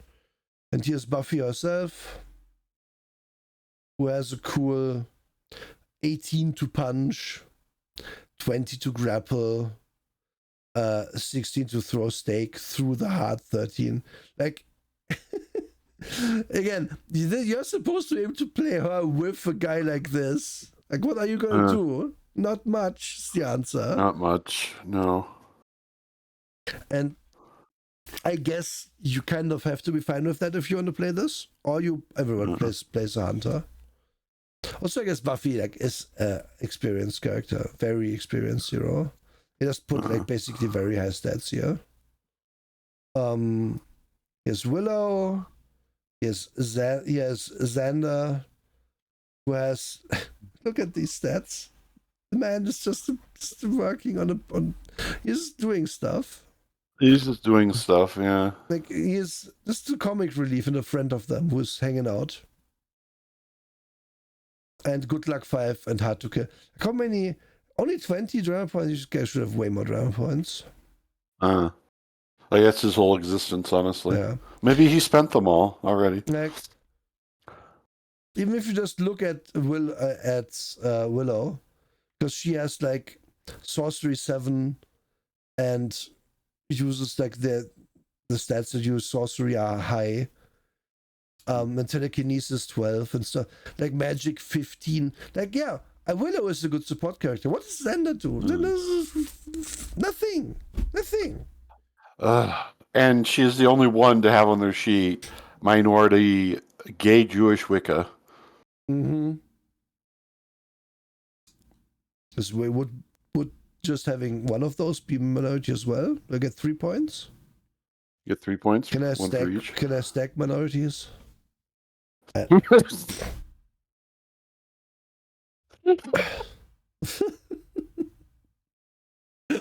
glad I got you with that one.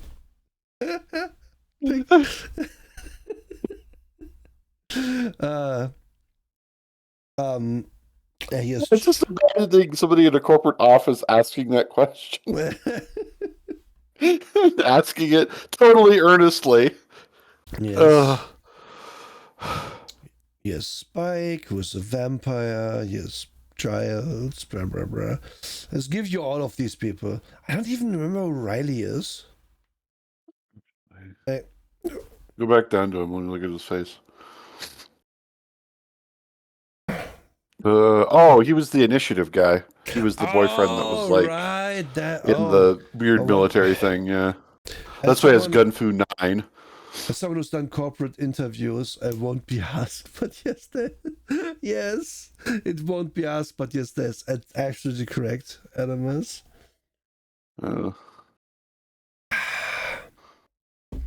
Taser rifle, love it.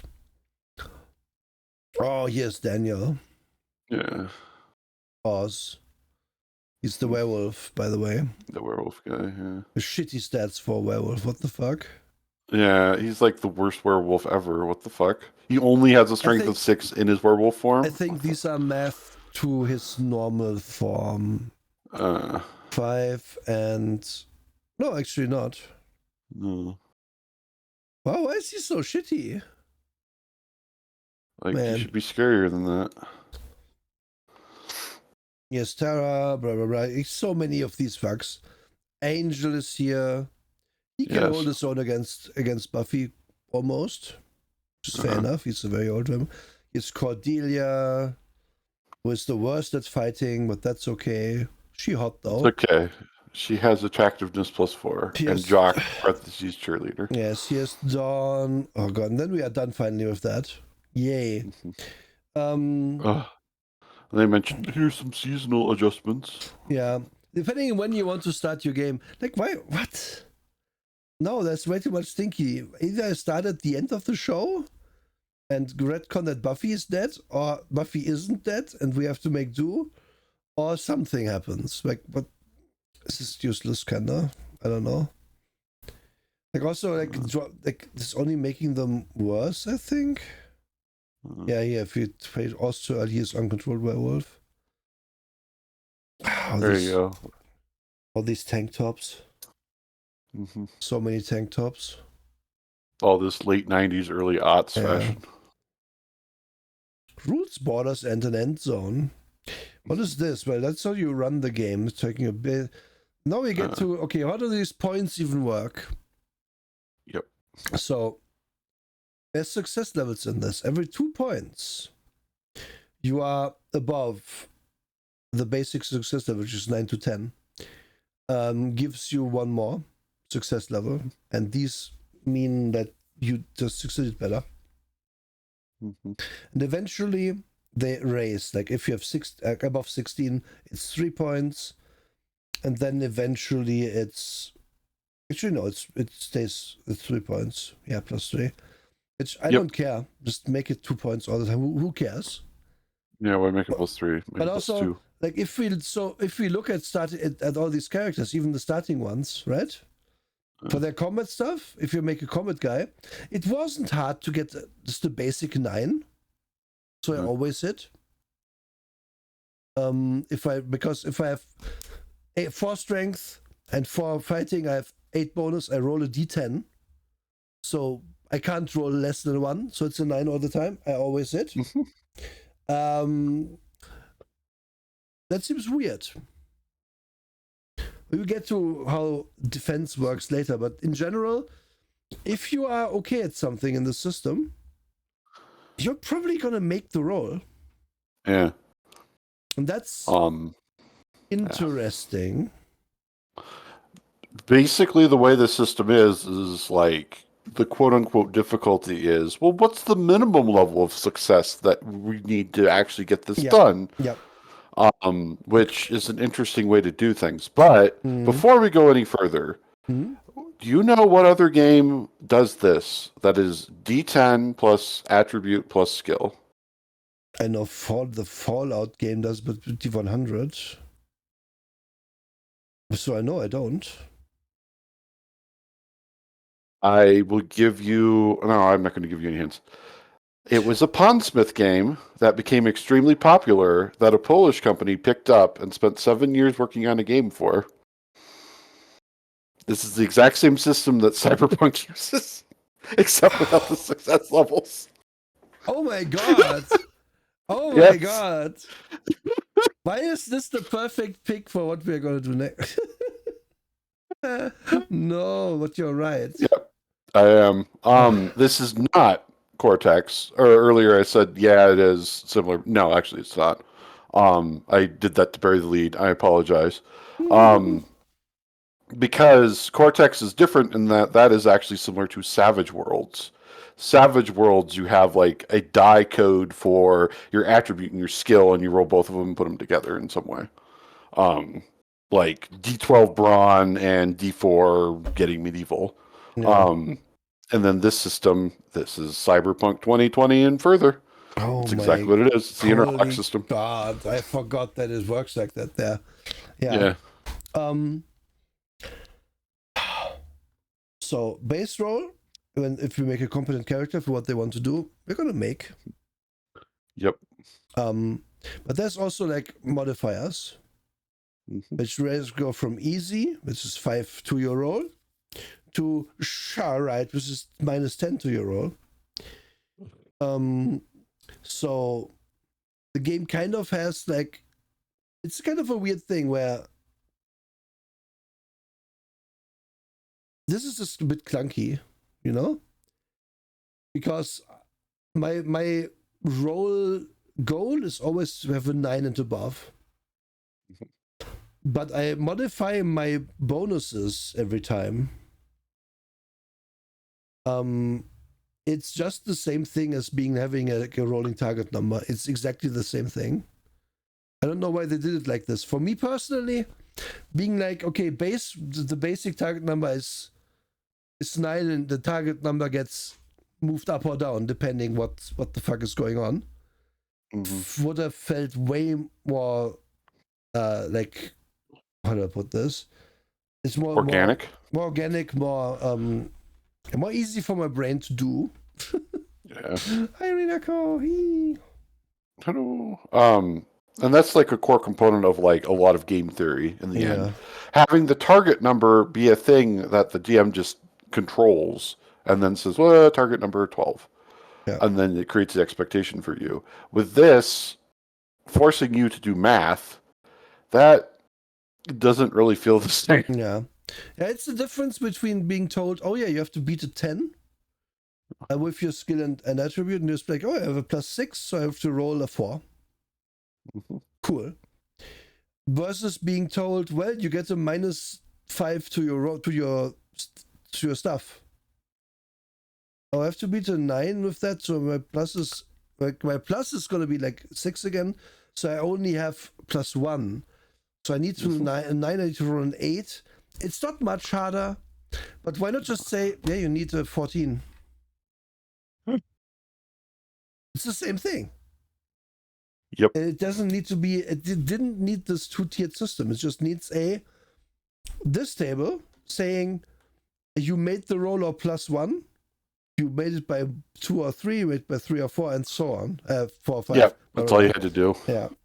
Would have been easier. It's not the deal breaker. It's just weird to do it like this.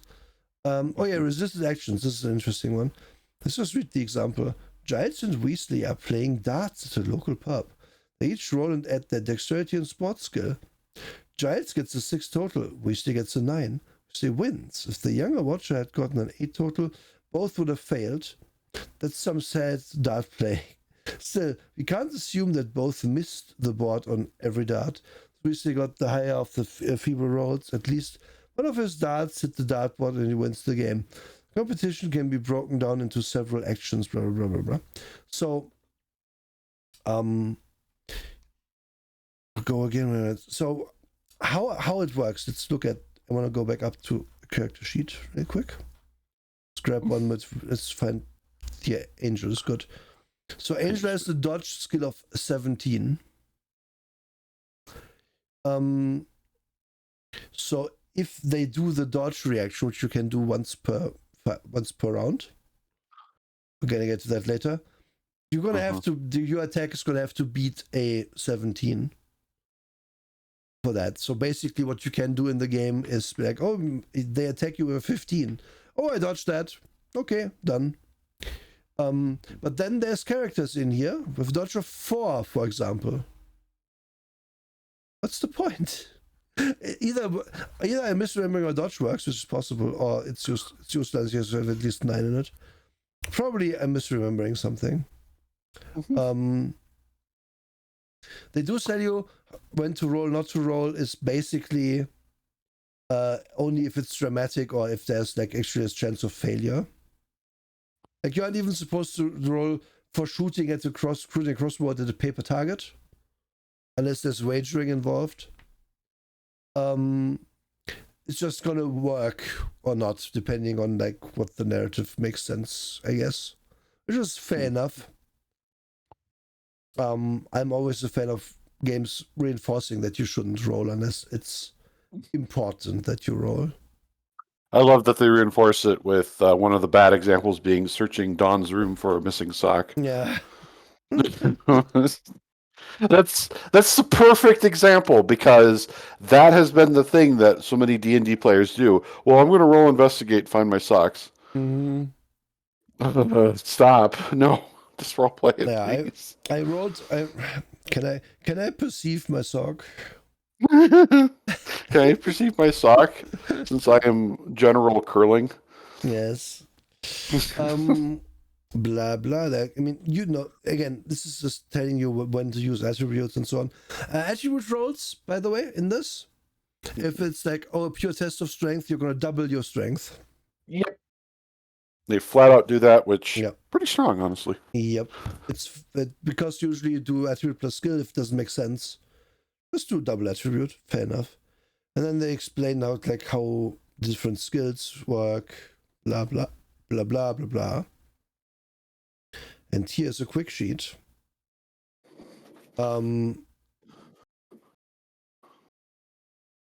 Is this like? Yeah, this is basically an NPC. Mm-hmm. This is the mother of Buffy, I believe. This is kind of. They kind of get attributes, but they also then get ability scores, muscle, combat, and brains. Just kind of what the fuck is her mom doing? To have with a strength of 2 and a muscle of 10. Because this is just what you take plus D10 for their results. Oh no, wait. This is actually This is actually what you take as a roll for them, right? Yes. Yeah. Mm-hmm. Basically, so what they do is add the expected attribute plus the expected skill, and then add 6, and then that's their ability score. Yeah. So when somebody goes and tries to muscle against Joyce, it's assumed that her result is 10. Yeah. Sorry. It looks high, but it's actually just, it's not that high. I thought...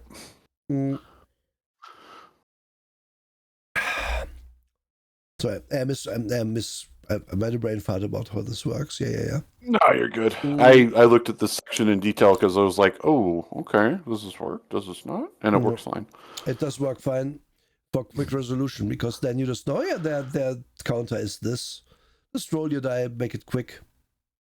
So this is more or less... Like, you don't even need these attributes. I guess they're needed in case you need the attribute roll. But... like, what you can just do is look at, muscle 10. So if it's -6, it's a 4. So the strength is probably not high. It's a 1 or 2. Actually, with muscle, in case of muscle, it probably has to be like 2. Technically, skills come in, blah, blah, blah, whatever. I like that the X score is 20, though. What the fuck? I think that's some sort of reference to the show. Yeah. It's a reference to like the one time that she helped out and she killed something with an axe. Okay, fair enough. So she has like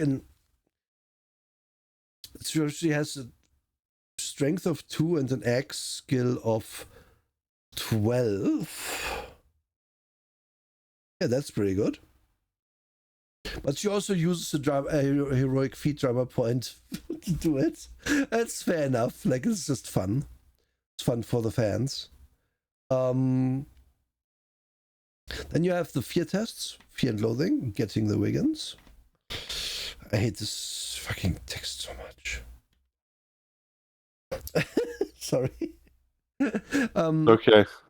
It's just text is awful. Yeah, the writing is just life in the Buffyverse can be downright scary, and that's on a good day. Where their character discovers that her date is a flesh-eating insect, or sees a vampire digging itself out of its grave, she's likely to wig once in a while. And I won't read more of it. So what you do, I believe it's a willpower roll. You double your willpower, and then if you have, if the roll sucks, this is modified by a bunch of things like vampires game face on. Like if the vampires go evil face, you get a -1. If it's hideous demon, -3. Splatter factor is high. Like if there's lots of blood, it's like you have minuses to your roll, and then if you are too bad, you're startled or freaked out, or you run away, or you have total terror and just can't act. It's fair enough. Hi Tom with many numbers behind. Thank you for the follow. Like this works. This is a fine enough system. This is like the Cthulhu light, if you will. Yeah. I would say that this is in some ways the sweet spot in that it's supposed to help you do something narratively, but you could also ignore it if you need to. Yep. This is not. There's not a prescription to roll on your sanity ever so often. It's just like, yeah, this situation's pretty bad. Just roll, see what happens. And also it's kind of easy to see, like, if you are hardened, if you're a familiar factor, after seeing it often enough, third or fourth encounter, eliminate the penalty for the roll. So the vamps will get you, but only a few times with their face, and then the demon creature will be less scary the next time, and so on and so forth. Like it works. It's also the Buffy thing where it's like, oh yeah, we're gonna startle away the first time we see the evil thing, but then we are gonna have to fight it later, which yeah, it was fine. And now we get to combat. I do like that there's a bunch of, like a little bit of, something isn't right. If a typical combat goes like this, what do? I punch the vampire. Roll and tell me what you get. Rolls 16. No, 17. 5 success levels. Okay, you hit him. Add 5 to your base damage. It's 15. Vampire is punching you back now. Roll and tell me what you got. Double. Yeah. They are correct. Your combat shouldn't look like this, and then they give you a bunch of text to explain what you could be doing, visualize the action, and so on. If anything, this is not long enough. Another explanation for the muscle thing, for the ability scores thing. This system is like Cypher system in that it's intended that the players are always rolling things. Yes. The DM does roll things sometimes, but it's intended that the players do all the rolling. Exactly. Like in this case, the vampire punches you. Roll and tell me what you get. Like they are supposed to roll defense now. Yep, exactly. Which it's not that systems like that, honestly. Yes, if the vampire is just gonna have a flat, 14 to hit, so you better roll a good dodge, otherwise it's gonna hit you. Yeah. I don't mind that at all. Just because of the speed factor of it. It's so fast, and then also it forces the players to be engaged the whole time instead of sitting there watching the DM roll constantly. Like, okay, now the bad guy does this, and then 20 dice roll later. You know, ugh. Like in this case, I guess if the vampire does hit, you would maybe roll damage. I don't remember if you roll damage in the system. But even damage is you're right. Even damage is flat, is fixed. So no, you wouldn't even roll damage. So yeah, it's just what it is. Cool. And then it also mentions that you could give people bonuses for good descriptions of like having good ideas. Very good little section. It should probably be even longer. Yeah. Initiative, another place where I would say good job system, because the initiative is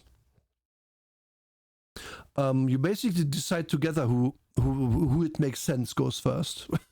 Yeah. And they tell you, okay, the first thing that happens generally, mental actions, spells, and similar supernatural powers go first, followed by ranged weapons, guns, crossbows, cruise missiles, and finally, the good old punches, kicks, baseball bats, and full copper repipes. I have no idea what that means. Probably that you hit them with a copper pipe, but I don't understand the reference. But yeah, so you're basically going to sit together and be like, okay, I cast a spell, or I use my psychic powers or whatever, so I go first, right? Is anyone else using psychic powers? No? Okay, cool. Then it goes around the table. DM is like, nah, the vampires, they don't do psychic powers. Okay, cool. I want to shoot my crossbow.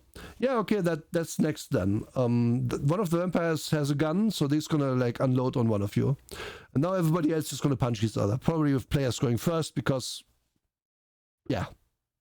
Yep. And there you go.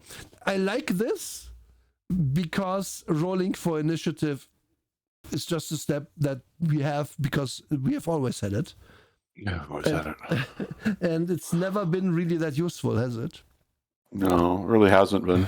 The first system to go like hard with this kind of like step-by-step process, it goes all the way back to like mass wargaming, but one system that did this a lot was Earth Dawn, actually.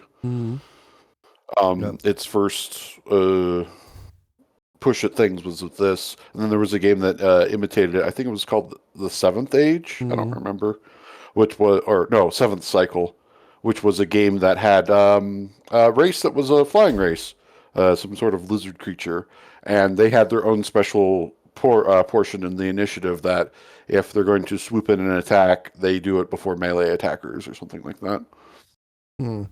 Yes. So, yeah, like I like this a lot. Yeah. Why do I like this? Let's go back to the deep well of D&D. Okay. Let's say I play a character that is a healer. Never mind that sucks in D&D now, but whatever. So I don't want to go first because if no one's damaged yet, then healing is kind of useless, right? So even if I roll my initiative and it's come out at 20 and I act first before everyone, I'm going to be like, yeah, I'm going to prepare a spell for when someone's injured. Okay, cool. Like, why would I have to go first with that? It is A, not interesting that I just did that. It is B, not, like, dramatic that I did that. It's not of interest right now. Oh, they took 50 damage. I have to heal them right now. It's dramatic. Oh, I prepared the spell earlier to heal you now because I saved my action. Isn't dramatic. Oh. And then lastly, like just depending on what your class is, you just like benefit from going early versus late sometimes. Oftentimes it doesn't fucking matter. All too often. Like if you have the barbarian, the rogue, and the fighter, all engaged in melee, it is turn 3 of combat. It does not matter who acts between them who acts first. It's just and then there's another secondary part of this. They gave the ability to like get bonus damage if a buddy is flanking a target to the one who likely will have the highest initiative bonus. So the guy that needs to wait for the barbarian or the fighter to get in and stand next to the guy. Yep. Just Yep. there's so many whoops in D&D that are like that. That's other things. And then like I minded less in Shadowrun, fill the bingo card as usual. Because in Shadowrun a lot of the time it's about, well, if I get initiative, I can just kill somebody with my action. Somebody's just going to be taken out of the fight if I win initiative. So who wins initiative becomes very important in a game with high lethality like that. But since this game is specifically usually not that high lethality, like you're going to be able to take a punch or two. Yeah. And it's just better to just decide who acts first. Or be like, really I don't want to act. Like you can punch the guy first. I can come in from the side with the steel chair later. Like it's just. It also helps you to talk about what you are doing. Yes. It's another very important thing, which I want to point out specifically, which is like a fields thing. Let's go back to Shadowrun. If I roll my highest initiative, I'm just gonna, if I blast someone with my gun, it happens in a split second. You're kind of even not really meant to talk to each other that much in combat in Shadowrun, because people might have like 4 actions in 3 seconds. Not that many words can be exchanged in that time. Not that much tactical information can be exchanged. However, in a game like this, it's like, wait, I want to just do my crossbow first. Like, it just makes sense as I shoot the guy, and then you can maybe pick the other one off. Yeah, okay, it makes sense to me. Like, you talk a little bit of strategy at the table about your turn before you do it. And that's nice.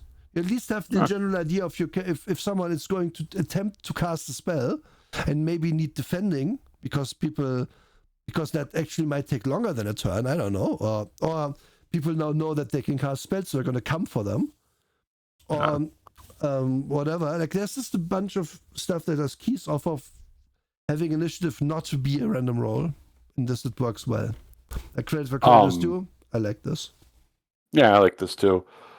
There's also something that you brought up that it's kind of like something that goes along with this. If your system, your setting, your everything involves characters that are supposed to have super speed of some kind, a narrative system like this is not going to get across the fact that characters have super speed. It just isn't. Thus, the Shadowrun way of doing things is very good, because I will make a reference to the popular anime Edge Runners. If somebody has the Sandevistan system, somebody standing around saying, okay, what did you do? What do you do? What do you do? Does not make any sense, and then makes the player that picked that highly invasive surgery feel bad immediately. Because, no, they would act first, they'd get in there, they'd steal the thing, and then run back. Before anybody blinks. Shadowrun does that well. Yeah. It always has. For me, it always has, even in past editions.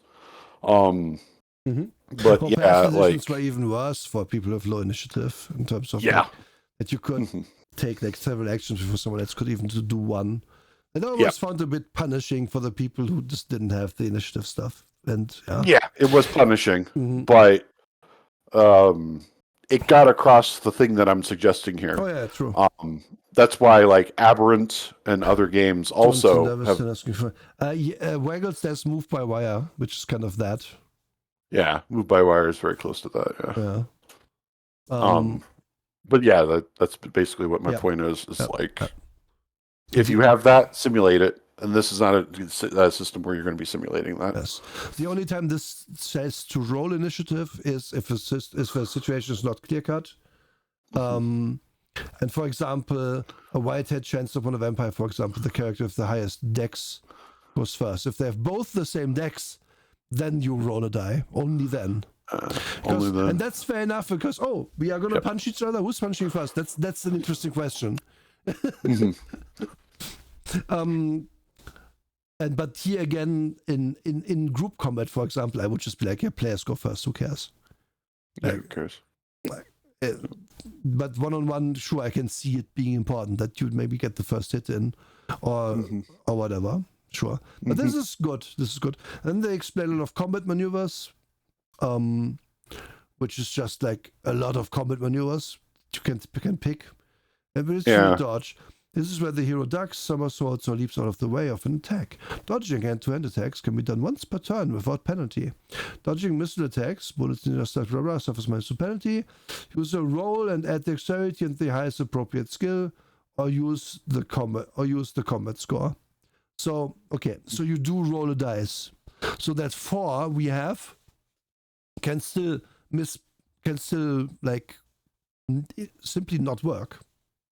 Because regardless of actually no, it will make it easier then. Like it might be better in some situations for your character not to dodge. I like the idea that it can do once per turn without penalty. What penalty? Please. Yeah, where's the penalty? Can you tell me what it was supposed to be? Because I can see this coming up very quickly. That my question is, I need to dodge again. 2 guys are punching me. Can I please have another dodge, DM? But then it was like, you get a penalty for that. What is the penalty? I don't know. Yeah. I assume it's like a minus, but they don't tell it here, and that's kind of weird. So I will give also a compliment to the system. If your big thing is going to be fighting, giving me like 10 pages of combat maneuvers and with the bonuses, the penalties, what I roll, etc. Please do that. Just do that. White Wolf games in the past were very good about doing that, to the point where like they even had charts for this kind of thing. There's some of this in Shadowrun too. This is why we kind of like Shadowrun. Modern D&D doesn't really do this.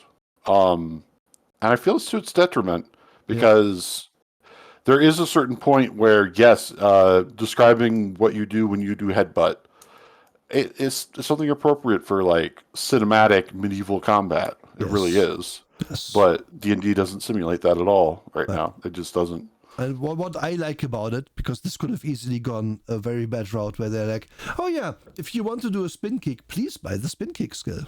Oh god, yeah, they did not do that. Yeah, like no, spin kick is just it uses a dexterity and kung fu -2 roll, or combat score -2, and does 2 times strength plus 2 damage. So basically, you're trading a worse to hit for better damage. So any character can use any of these, but they may or may not be good at it because of their respective attributes and skills. Yep, exactly. And so the things you put on your sheet are basically like your signature moves that you want to math out, because you're going to use them a lot. Because basic punch is just a normal resolution, then kick is harder but does more damage, and so on and so forth.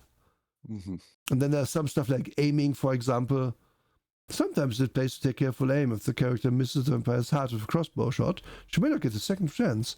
Aiming delays the shot action until near the end of a turn. The player adds perception to the appropriate skill to the roll and just uses the brain. All the brain score. Shot action roll gets a bonus equal to the success levels of the aiming roll. So you roll, you get you delay your action in the initiative system to at the end of the round. Yeah. And then, but your shot is more accurate. Cool. Because that probably means that fucking vampire gets to attack someone before you shoot him in the heart. This is It's a one good of the trade-off. rare systems that simulates this well. Because how realistic is it? Okay, I'm going to take the full 5 seconds to aim, but then basically everybody gets to go twice before I attack. No. I decided at the start of the round I'm going to start aiming. Yeah. So then my shot goes off at the very end of the round once everybody's acted. So I could be interrupted that one time instead of twice. Yep. Could be interrupted, and also the enemy gets to do something before they get shot. It's very good. This is very good. This combat system has good ideas. Yeah. I'm not really a fan of the skill stuff and the attribute stuff they did. Yeah. Especially not of the edges and flaws they give you. But the combat system I like a lot in this. Yep. And that's what slaps good enough. And really, when I say I'm not a fan of those things, I'm not saying they are terrible to the point that I wouldn't play this. I'm just saying, this feels kind of basic, a bit too easy for me, and those edges, those flaws, they really should have had like a mechanical drawback. That's a step of nitpicking. But the combat is really nice. It works. Like, this is a system that would have lent itself well to, like, oh, I'm going to take the hard-headed edge so that when I headbutt or somebody headbutts me, like, I have extra armor against it and I do more damage with it. Yep. This system lends itself really well to that, but they didn't do that. Yep. There's stuff like catching a blade and stuff in here that is sort of thrown at you.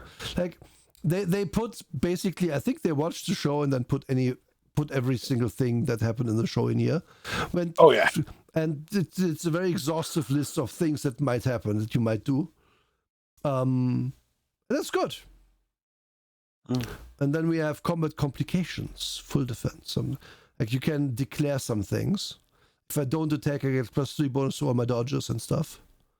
Full offense, I don't dodge, but I get a bonus to attack, so on and so forth. Like, this works. And then we come to the thing I don't like. The thing I think breaks this really hard is if your dexterity is high enough, you get additional actions. But each action you take after the first, there's a minus to it. It doesn't specify when you take these. I assume you take them together.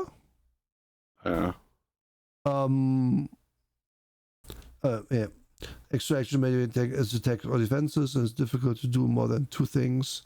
So it does say you can do, like, if I defend with these, understood. This is how I get more dodges, basically. Yeah. By the way, if I don't dodge, I'm at a hit of 9. Like, they have to do a basic attack to hit me. But yeah, so a vampire with like a 9 dexterity could do 3 actions. Buffy can also do 3 actions. Quite powerful. No, that's additional actions, by the way. Yeah, okay. So it's 4. Sorry, correct. Yeah, 4 additional actions. So 3 additional is 4 total. So you are giving me the option to play the support character who gets maybe to do 1 thing in a turn. Yep. Because getting Dex 5 isn't that easy as a support character. And then the person who is the main character gets to do 4 things in a turn, or 3 things. That sucks. I'm sorry to say it like that, but it does suck. It didn't need this, because your high Dex character or high attribute character is already going to perform way above average for everybody. It would be more interesting. Like, okay, I can see maybe 1 extra action. 1 is maybe the cutoff where I would say that's fine for player characters, simply because, the Slayer gets an extra action. That's fair enough. Slayer is supposed to be OP. But giving everybody extra actions that's at high dex, every single vampire in this game is going to have at least 5 dex. Like, they're probably having at least 7 dex, actually. So out of them get 3 actions to your 1 action. they are going to take you apart in straight up combat. And that's fair enough. Maybe you gang up on one guy then. That's fair. But again, if the Slayer is there, they're going to fight like 5 dudes while the rest of the party slap fights with one guy. That's not great. That's just not great. And also, like, I haven't really gone into that. But if we look at example characters, right? Yeah. Original cast. It's not the original cast. What the fuck? Yeah. So Buffy, and let's look at Spike. Spike is more like, this guy would be a villain. This guy was a villain at one point, right? Mm-hmm. So yeah, yes, full on villain. 8 decks, so 3 actions. Yes, a bite of 18. Let's look at where comes next in this fucking thing. Anya Emerson has a dodge of 6. The average dodge thus is like 10 or 11. Yep. If she rolls a 10, she can't dodge this bite. Oh. This is where the system actually breaks now. This is where it goes wrong. Very quickly. Because, well, how do I... This is the problem of... We talked about this with Standard yesterday about riggers in Shadowrun. Yeah. Where a rigger in Shadowrun breaks the game because you can make them super powerful. And so you have to kind of balance on a knife's edge in not doing that as a player so that the adventures still work, that the DM wants to tell.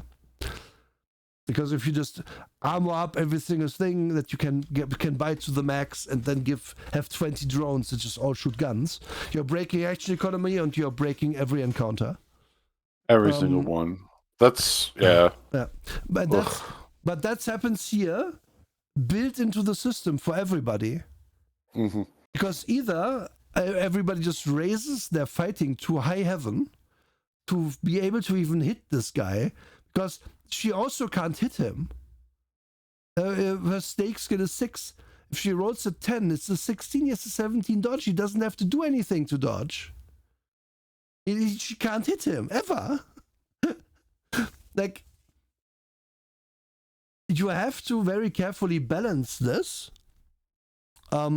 These enemies, not only so that everyone can kind of fight everyone, but you also have to remember that a guy like Xander, yes, Mighty Xander, with his 8x skill and 8 dodge, like, he cannot fight the main bad guy, and that's maybe fine, but then what help is he really against a guy he can fight on equal terms, or maybe like the guy is slightly better, but Xander has help, compared to the Slayer, who can just go through those normie vamps like fucking butter.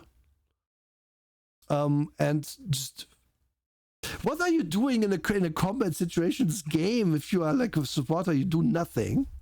Mm-hmm. Like, you will have to constantly spend all your drama points to do anything. Yes.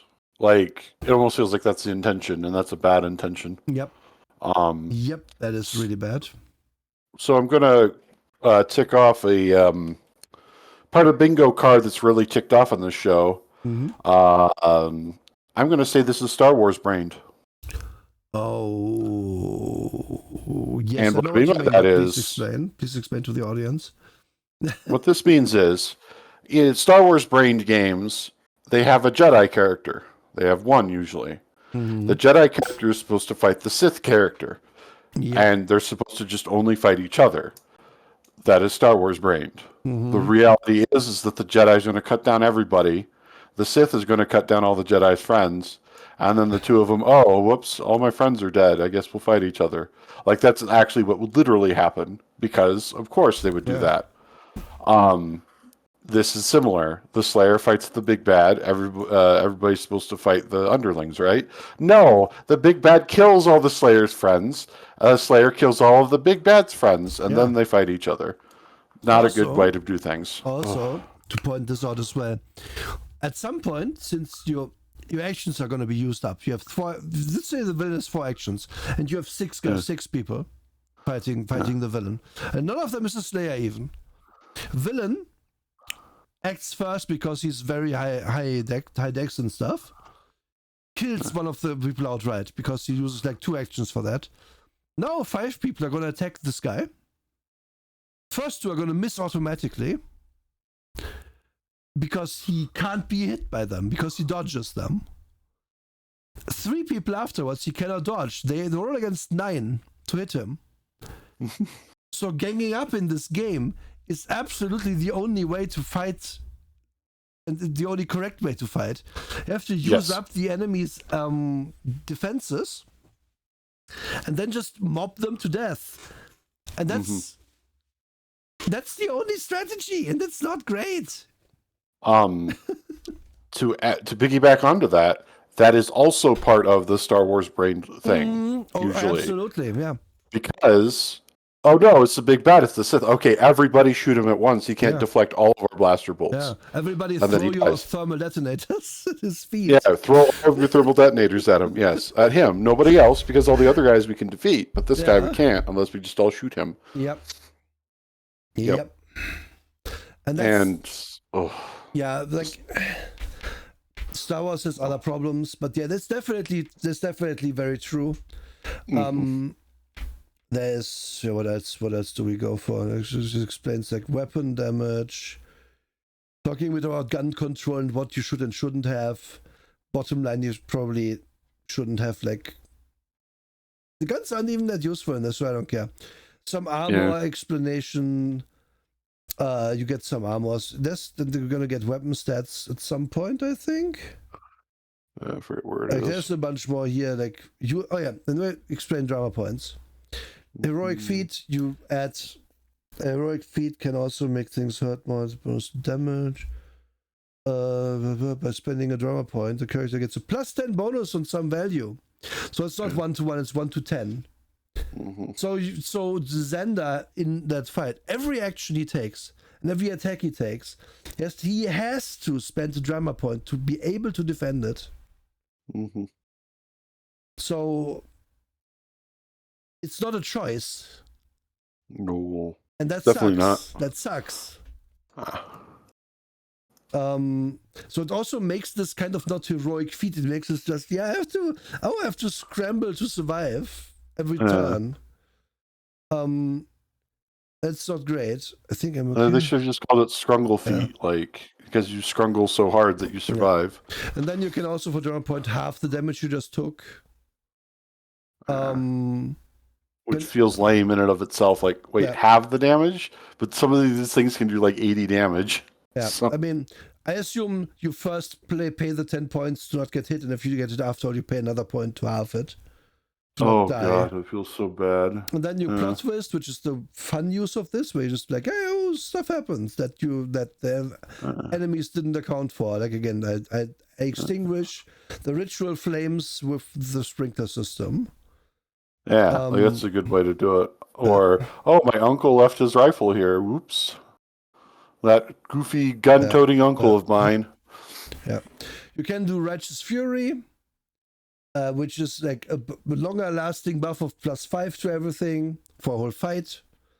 So technically you can have +15, I guess. I don't know if that's really how it works, if those stack. Yeah, it does say it. These benefits are cumulative. Yeah, but here's the real problem. Everybody gets drama points. Like the Slayer can do this. The Slayer can be like, +5 to fighting, +10 to this attack. So you're always outclassed even if you spend these points, which are again permanently lost if you do so. You can cheat death as well for drama points, that's fair enough. Like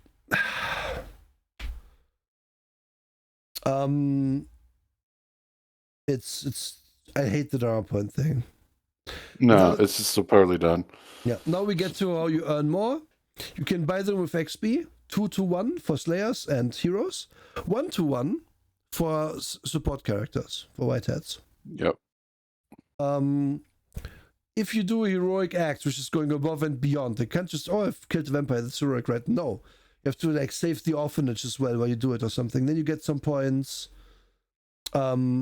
If when bad things happen to you, like if your flaws are used against you, you get drama points. Yep. It's Which means you take 10 points of flaws yeah, that always, are indefinite. always, never not take flaws. Be destitute, general, quadriplegic, and you will constantly get drama points. Quadriplegic is probably yeah. He's not a useful character though, but who cares? The No, agonist he's useful. He yells orders at people. What are you talking about? Yeah. He's the most useful character. He's also a Slayer. Yeah. He just headbutt is in the rules. You could just use that Yeah. constantly. I mean, come on. Yeah, then there's a bunch more. Who cares? And then you get XP, which you can raise attributes and skills, while you can also again buy your drama points with it. So what that means is that your supporting characters not only have to spend all those points, like permanent XP points, essentially, to be not useless. That's also doing so slows down their progression, obviously. That's also so terrible. What the fuck?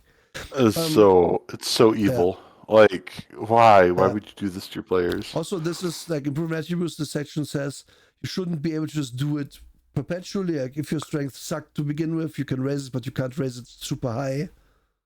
Like DM fiat kind of, but also you're supposed to raise it once, maybe twice in a game. Mm-hmm. So all the more reason to get those flaws in so you can add your attributes up. Because you can't raise them during play either. Also, okay, so this is a pet peeve of mine. We have this game that is about us fighting vampires and the supernatural and other horrible things. You can literally play a fucking robot. You can play a vampire. You can play a slayer of vampires. Yeah. But no, you can't raise your intelligence. It's really hard to do. Like, come on. Like, yeah. I drank the super serum and I spent XP on it. Come on. Yeah, just let me exactly. do that. What if I just get my soul transported into a robot during play? Game doesn't really is silent on this, but I would definitely say, yeah, you should be allowed to raise the time. Who cares? Who cares? Like, literally, who cares? And even mentions like neurons. Well, I don't know. What if my character did DMT at one point? I mean, come on. Who knows? Yeah. Like, the issues with this are kind of obvious. Like, if I avoid spending my points to be useful in a fight, I might be able to raise myself up to eventually be good in fights. Huh. I'm sorry, but it doesn't work. Like, make your drama points a regenerating stat. Oh, yeah. That is the way to go. It is. Like, literally just set the drama points for Slayer to be like 3, I don't know, and the Whitehead gets 10 every session. Yeah, that seems about right. And then 3 maybe to 10. make the gap between them less insurmountable. Mm-hmm. And then take out the plus 10 for one roll and just get the plus 5 for combat. And then, yeah, sure, I have to spend my drama point for combat and to be kind of not as good as the Slayer, but at least nearby, so it feels that I'm helping. Because otherwise, what's going to happen is what we said. Everyone's going to gang up on the one vampire per turn, while the Slayer maybe fights the boss. Then eventually, there's going to be no more vampires, or no more support cast, and then whoever is at a numerical disadvantage loses. Because if you can't dodge anymore, you're taking the damage. Because again, your Slayers have like a plus 20 to hit. They're gonna hit the 9. They can in fact not. It's impossible for them not to hit it. Yeah. So they will hit you if you can't defend. So you will die if you. This combat system, like again, it's good that they put out all those maneuvers and stuff. That's really cool. I like how quick it is and how simple it works. But the system itself needed to make dodging not a limited resource. At the very least. To stop the players and also eventually the NPCs, because the DM is going to get tired of this, from just ganging up on some hapless guy every turn.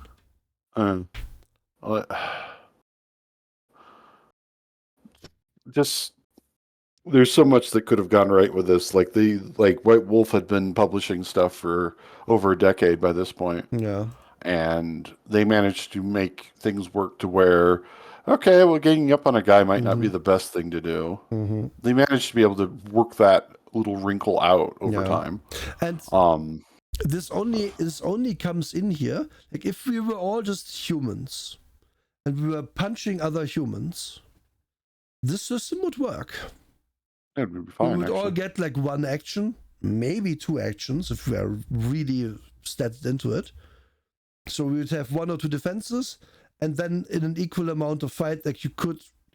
It would still be good to gang up, but let's be fair, ganging up is always good in these games. Like ganging up is good in D&D and Shadowrun stuff as well. Because if you take someone out for sure, then they're gone out of the fight. But this system requires you to gang up. That's the problem. But again, if people were on equal footing, more or less, then you could punch yourself with D10s and it would be fun. But because they put the Slayer in, the game breaks down. Instantly, because the monsters have to fight they have to be able to fight the Slayer, otherwise there's not really a point. And so everyone who is downpowered, as the normal characters just are, is fucked. And it sucks, it's bad. I don't like it. I will make another White Wolf comparison. In the latest editions of Hunter and Vampire, everything seems to make just about the right amount of sense. Yes, the vampires are strong. They can boost their stats whenever they want. They can do a lot of things. Hunters don't really get a lot of supernatural powers in the latest edition of Hunter, if any at all. But the playing field between the two is not so vast that we need the Hunters to have supernatural powers. It actually becomes fun then when you are basically Ash from Army of Darkness fighting these things and winning. Yeah. Because you're just some schmuck who is, admittedly kind of a doofus who manages to win against vampires. In this, you actually cannot play that without having a Slayer on your team. Yep. You cannot. They promised me a weapon stat section. I didn't see it. Weapon descriptions. Oh, it's literally just. Oh, it's not like a stat page. It's just. I know, they don't even have a table. That's fine. That's fine. It's just I would have preferred a table because that would have saved you space. Because all this always is it does damage and it does a damage. A big heavy sword that must be used two-handed. The +1 strength already built in. Base damage is 5 times strength +1 points /stab. So yeah, this make a table at this point. Yep. I didn't need it like that. It's one of those things that it's just like there are two modes. There is Rollmaster, or there is this, admittedly, where there's no tables, and it's like, oh wait, no, we need a few. Yep. Just a few. Then we come to the magic section, which I will say is good in this. That's good, yeah. Because you just basically, you mostly do witchy ritual stuff in this to research your magic to do it right. Because sure, we can exercise the demon, but we need to know the true name and we need to know what kind of herbs to use, stuff like that. Like that, just kind of an actual mechanical way to use your skills to help your magic along. It's fine. That's fine. They give you like very, very few example spells, and you're supposed to invent your own spells. Yep. Which is cool. It even has a sidebar towards the start of the section that is magic as a plot device or spells as a plot device. Yep. Good. Some spells should be. And it's fine. Yep. The spell list, as an example, is just like 2 pages long. Because here's basically some example spells, like revoke invitation. If you invite the vampire in your house, you can cast the spell to get them out of your house. They're no longer invited until you invite them again, which you probably shouldn't be doing. And then it makes someone blind, blah blah blah. And what you need to do it's not an in combat thing mostly. Turn someone into a rat until the spell is cancelled. Stuff like that. Like but the lightning bolt level 6 and it does some damage, blah blah blah. Like it's fine. And then they go into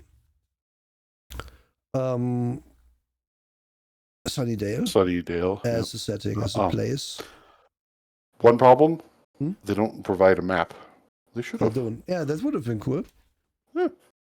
I think it doesn't really exist, but they could have drawn a map. Yeah. That doesn't really exist. Just draw a map.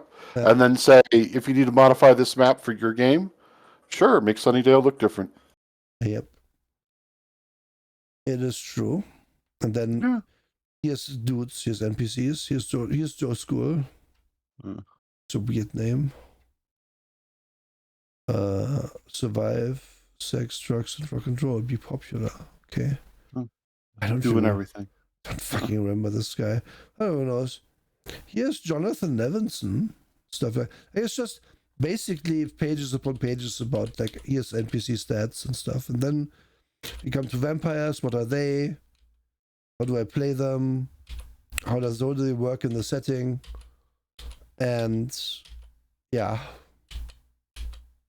Not much to say about this. Here's some example vampires. Here's some bad guys from the show. A brand new vamp. A vampire minion. A vampire veteran. Vampire lieutenant. Oh, this is how you get your stats in the vampires of military ranks. Yeah. Where's the vampire general? Yeah.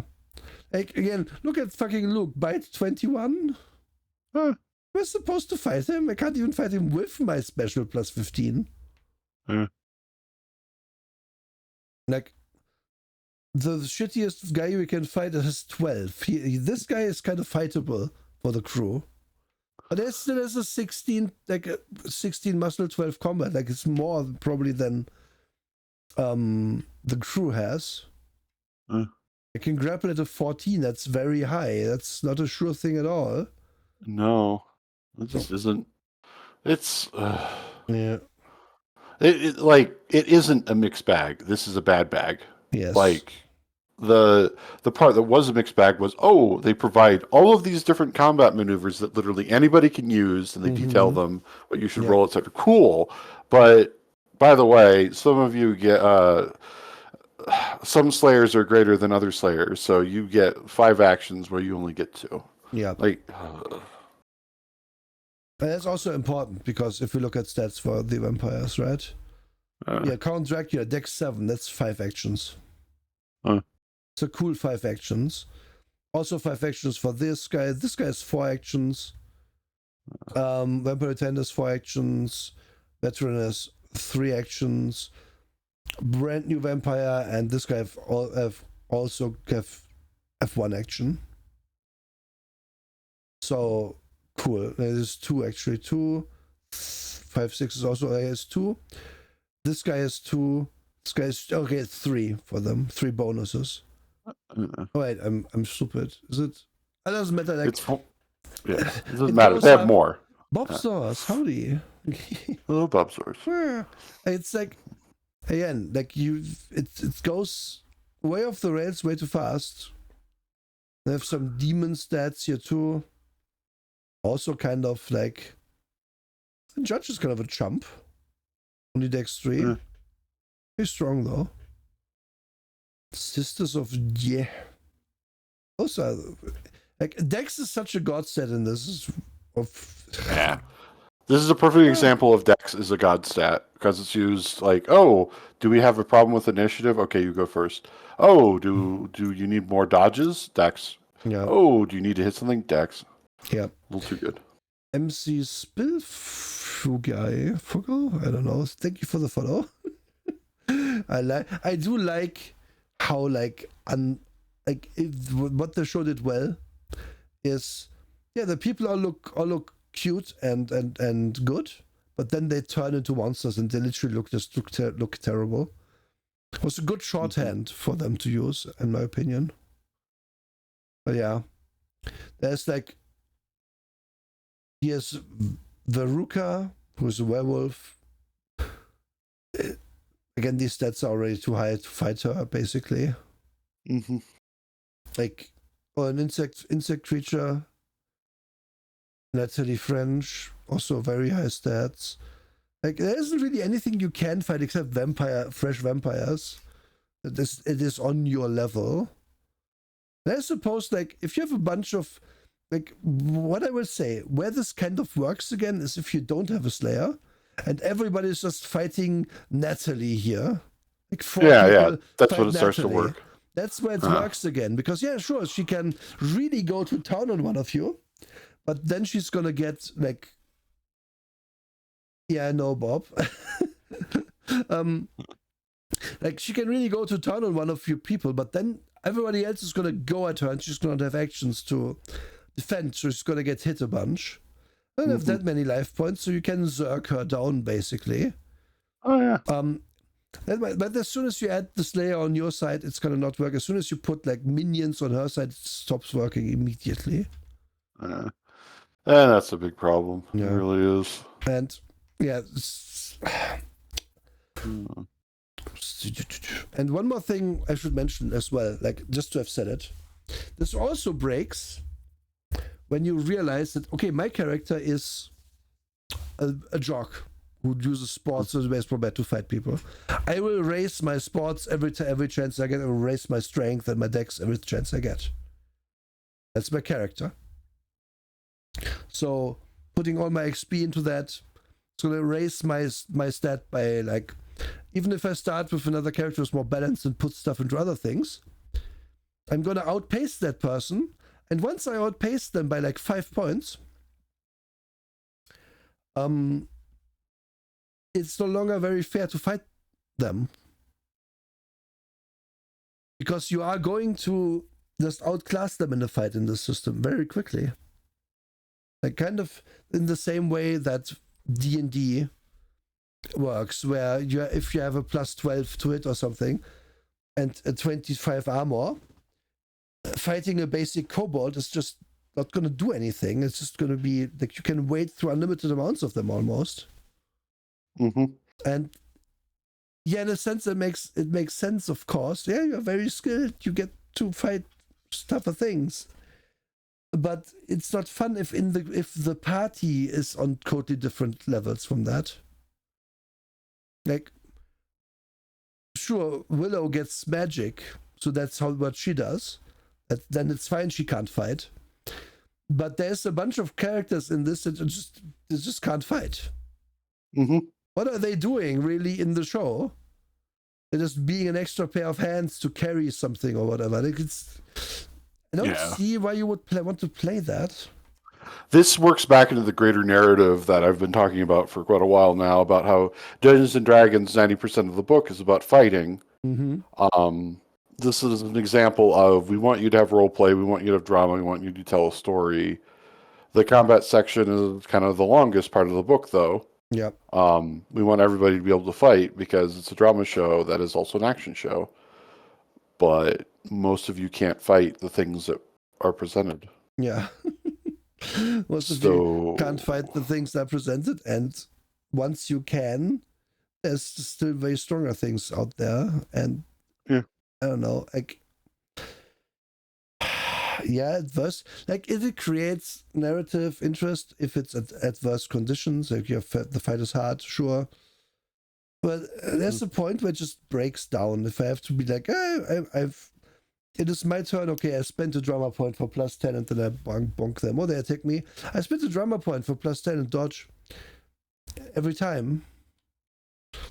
Nah, it's just not great. Like, this is the system that Bonzi the Clown would walk into, beep his nose, and walk away. Because it's not fun anymore. Like Call of Cthulhu, okay, we have, like, just these cultists. Those guys are just dudes. Yeah. They just are. Yes, they want to summon, like, the left testicle of Cthulhu or something. But at the same time, they're just dudes until that happens. Yep. And you can defeat them. Also, even if they summon it, they stay being dudes. And your guys are on the same level as them. And then if they summon something, you're outclassed now by the testicles. Yeah. But fighting those, you might have to run away actually now and just collapse the building or something because you can't fight them.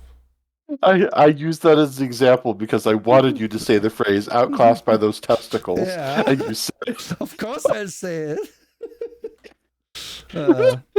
I've been scrolling kind of through the DM section and like this. It's like if it wasn't written in Buffy speak, the DM section would be pretty decent. Yeah. It's telling you about how to build drama, how to do it like in a way that keeps stakes high, and so on and so forth. Kind of talks about it in terms of seasons and episodes, which is fair enough since we are a game that's based on a TV show. Honestly, like, I feel like that's advice that a lot of GMs could use. Is then that keeps their narrative on point.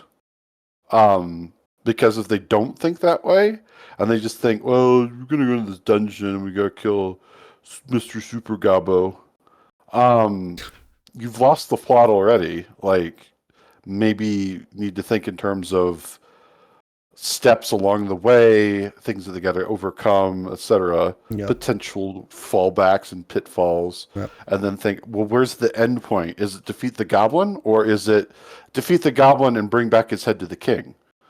Because it's an actual story then. Yes. That's why Curse of Strahd, a lot of people do not actually like that adventure because the 5th edition version is too sandboxy for most people. And that's a problem because you can't run that like a season of a show when really that's how it should have been framed from the start. Yeah. Curse of Strahd really expects you to do your own work as well as the DM so much, which is kind of not great. And then that's not good. They do something that many of these books do, which is give you a sample adventure. But they do something in this which I really like, which is to give the director a bunch of fucking tips about what they could do in this game. Because that's so important, because many books will include a sample adventure, but they will just tell you straight, okay, there's like 5 orcs in this room and these are their stats, and then that's not the adventure, but that's the room. But this thing goes out of its way with the boxes that appear pretty frequently to give you like tips about, okay, this scene you could do this and that in the Fort Straits thing to make sure the players don't completely run off the ground and get stuck. And then this is good because you can, any adventure would have the normal text, I guess, but the tips make this better because, again, this book kind of assumes you might be a Buffy fan picking up this game. And you might not have DM'd before, but you're really hyped to try. And so then these tips are super good. Another thing I totally forgot to mention, which I should have mentioned at the start of my tiny monologue, organizing things into episodes, seasons, and series means that then everything has a cohesion. Because who hasn't watched TV? Everybody has. It's a common medium now. In other words, it's a modern meme. So as a result, people get that right away. But if you start explaining things in terms of, like, I don't know, chapters of a romance novel, you're going to lose everybody. Yes. Don't do that. Yes. That's why people who talk about, well, this is the 5-act structure of Shakespeare, so few people I know actually have read Shakespeare now. So like, don't do that. Unlike some games we have reviewed that were based on a property, this uses the property well, at least. Yeah, it does. It does. It's interesting that even the sample adventure has like creatures in it that have 19 attacks. Yeah. Like, cool. Xander with his +8 to X is really going to struggle here. And then another thing I like, this is the worst pages of the book. The guy to Buffy speak, like they want you to talk, like they make it a point to explain how Buffy speak works and how you're supposed to talk at the table. I would die. I don't like Whedon speak, and I think for the time, important section, it was new. These days, it is so overdone by everybody that I despise the Whedon-esque way of doing things, the undercutting of tension and telling a joke at every turn.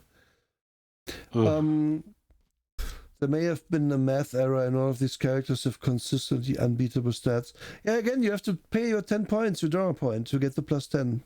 So that you have the same stats again. It's not great. It's really not. This just put in my mind an alternate universe where we're reading the Life is Strange tabletop role-playing game, and they have a section that says you need to talk like the characters in Life is Strange. Yes. You need to say wowzers like really regularly.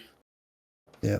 And I just, no comment, scroll over this because I hate it. I hate the Whedon It's section. so bad. So bad. Here's a little bit for... What if I want to play my Carolus Witchcraft character in this? Or my All Flesh Must Be Eaten character in this? Because those are Unisystem products that were out at the time. Here's how you convert, I guess. And I don't really care. I'm told All Flesh Must Be Eaten is actually a good game. I agree, because you're on the same fucking terms as everything else. Yeah, yep. That's exactly it. That's why. And it takes some time to build yourself an unbeatable character in that. If you even can. Because it's depending on what apocalypse it is. But anyway. And then they have a lot of tables, which is very good. Just giving you a quick one for, oh no, it's 3-point quality, page 43.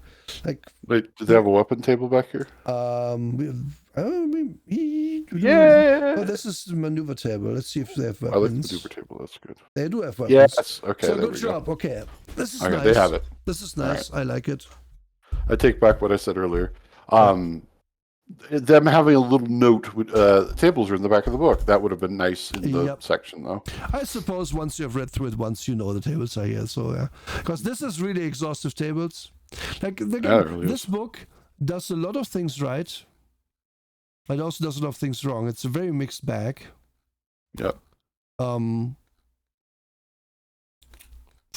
Yeah, and then we have a good index, and there we are. Drake, I must do the thing which I've stolen from another podcast that does RPG reviews. Yes. What is your favorite thing about this game? Oh my god! Like, I love the maneuvers section. Like, every game. Okay, so if a game wants to have a lot of combat, it needs to have a section like that. It isn't like a guide rails thing, but more of a hey, here's the possibilities. And you can probably spin off from there. Like, if you want to do, like, in-depth kung fu maneuvers, then you can spin off from what they've written there, which is important. Like, yes, they actually include a couple of basic things, like a sweep kick, a jump kick, that kind of thing. But if you want to go into more detail, you can then, because it's there, and it gives you some firm ground for which to develop from there. Okay. Actually, I'm thinking about what my favorite thing is, and it's actually the same thing, which I don't like, so I have to pick something else. My favorite thing in this book, and this is a very meta pick to say, is actually how, especially for its time, this book has a very good table of contents. It's a very good index. And it has every important table in the back. Yeah.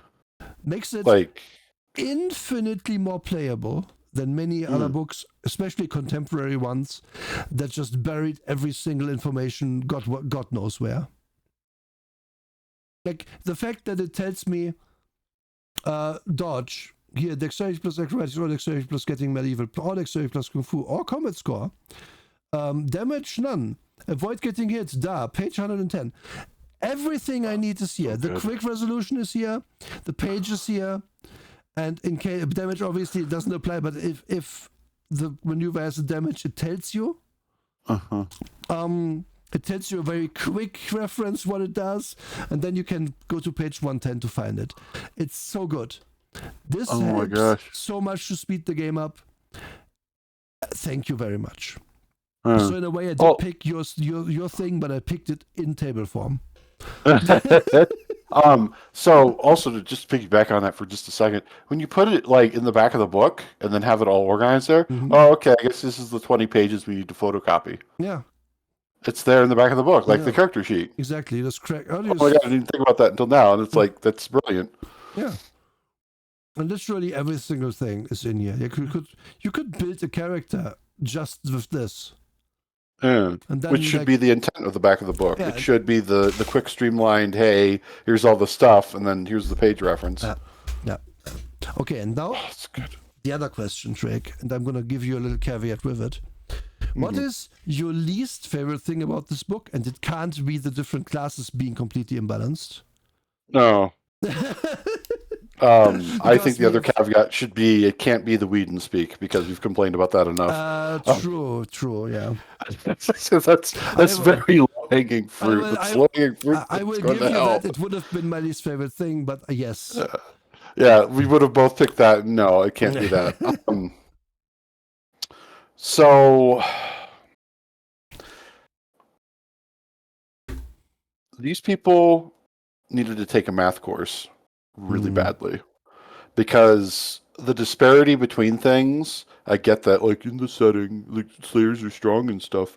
Yes, but it's like Buffy breaks somebody's arm because she's like strong. It isn't Buffy rips off Guy's arm and kills him instantly because she's so strong.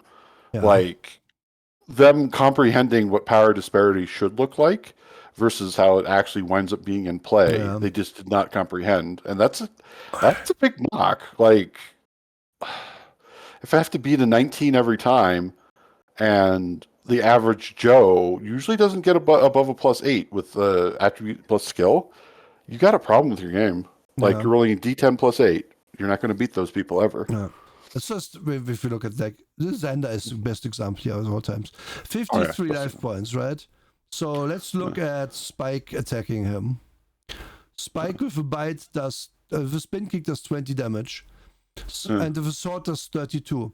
So Spike spin kicking and swording Xander, which Spike can do in one turn because Spike gets 4 actions, kills Xander to 0, gets him to 0 or to 1 hit point specifically. Fuck, who cares? It's basically over.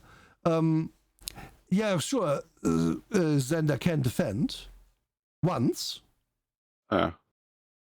It breaks the game so hard. Like he just completely annihilates people.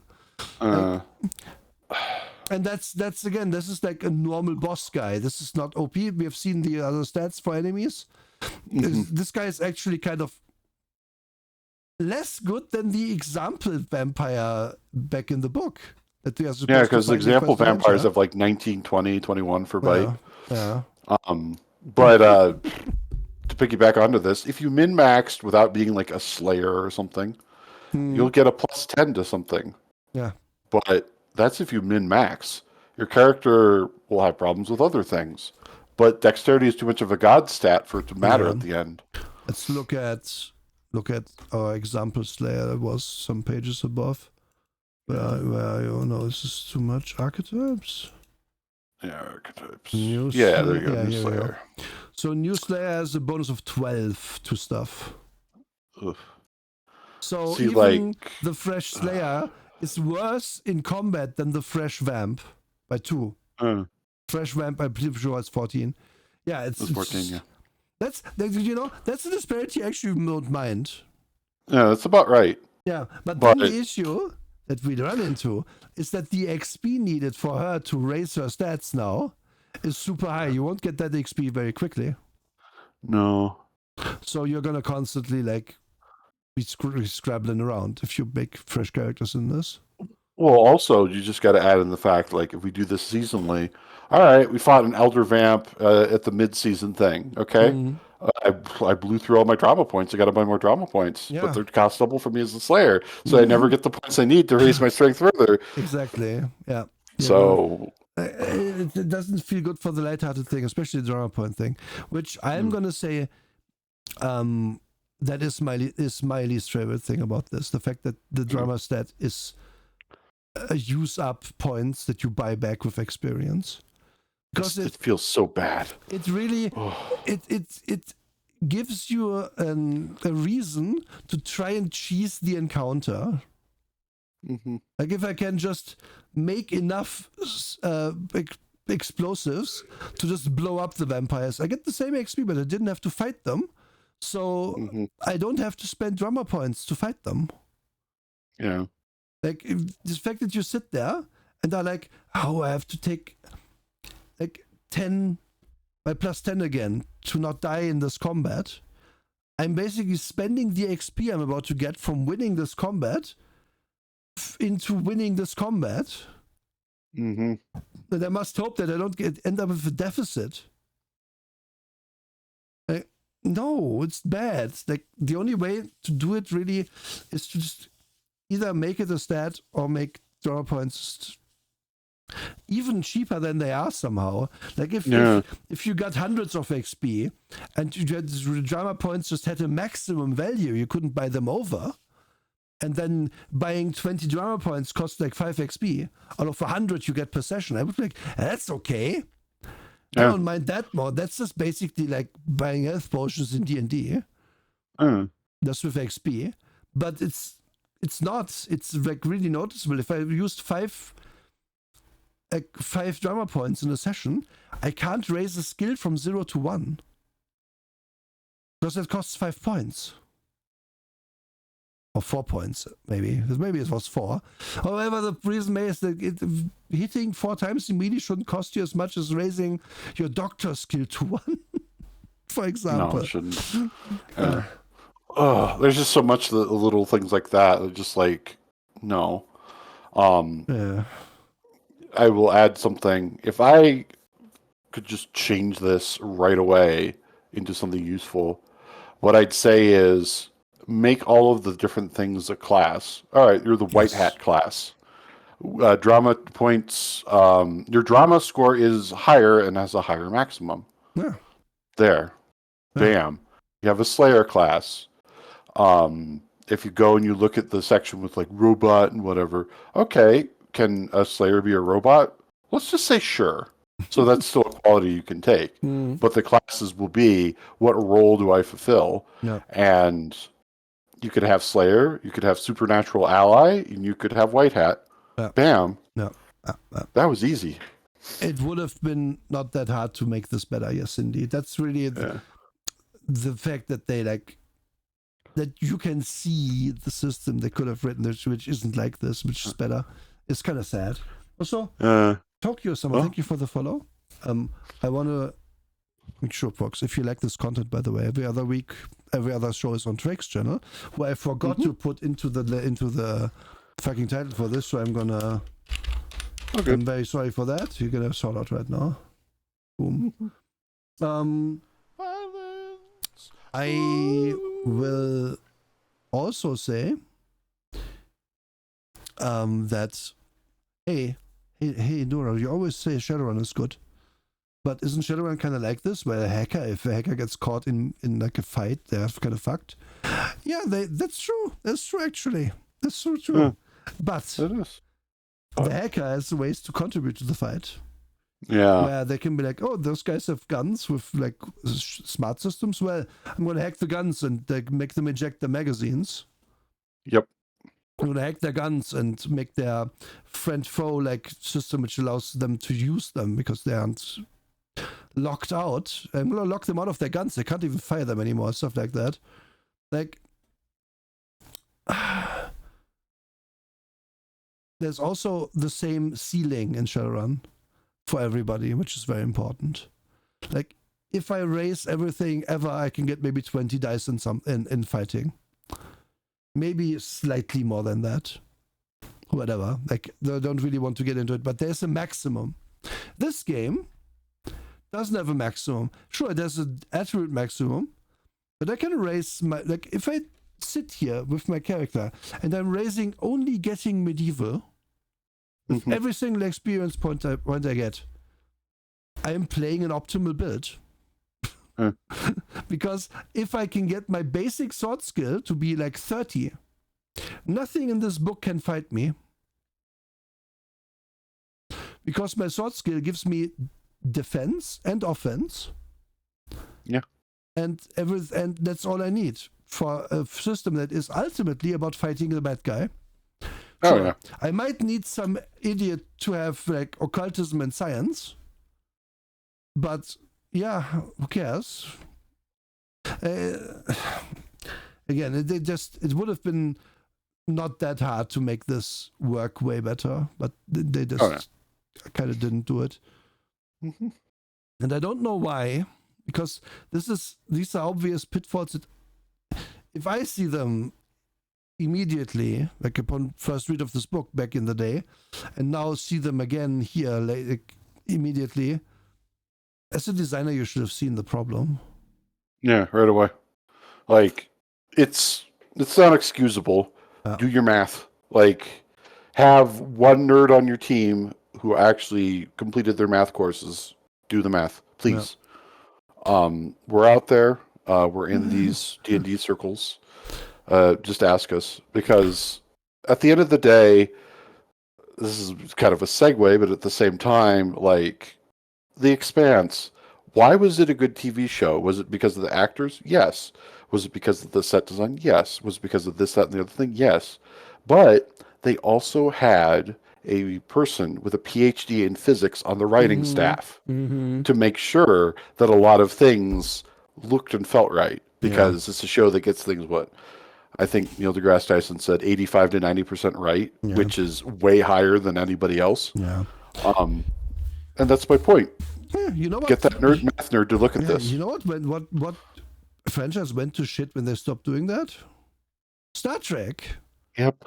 They used to have people on file who were like, yeah, no, that's not how the black hole would work. And these days, I don't know if they have them back for Strange New Worlds, but for a while, they sure as fuck didn't have them anymore. And yeah, Sanad, you bring up Conan the Vampire Slayer. I know you're making a joke there. However, actually, if everyone has played a Slayer in this, it would also be kind of okay again. Yeah, it'd be okay then. Yeah. Like, but they had to crowbar in the support cast, which works fine for a show. Because the show is just about, okay, who gets the screen time. But the game is ultimately about feeling in some way useful. And that isn't a thing in this that Xander does better than Buffy at all. No. Also, Abidos82, thank you for the follow. And it's just sad. It's very sad. Because this could have been really good. This could have been a Cthulhu competitor, but it wasn't. The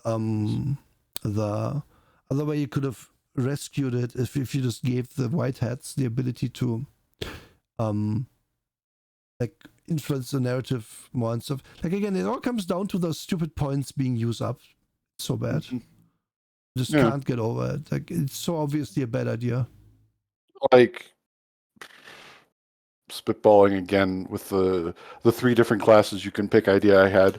Maybe the white hat, they have a special use for drama points that the Slayer and the Supernaturals can't do, because the white hats are literally the humans who are normal guys wandered into this situation.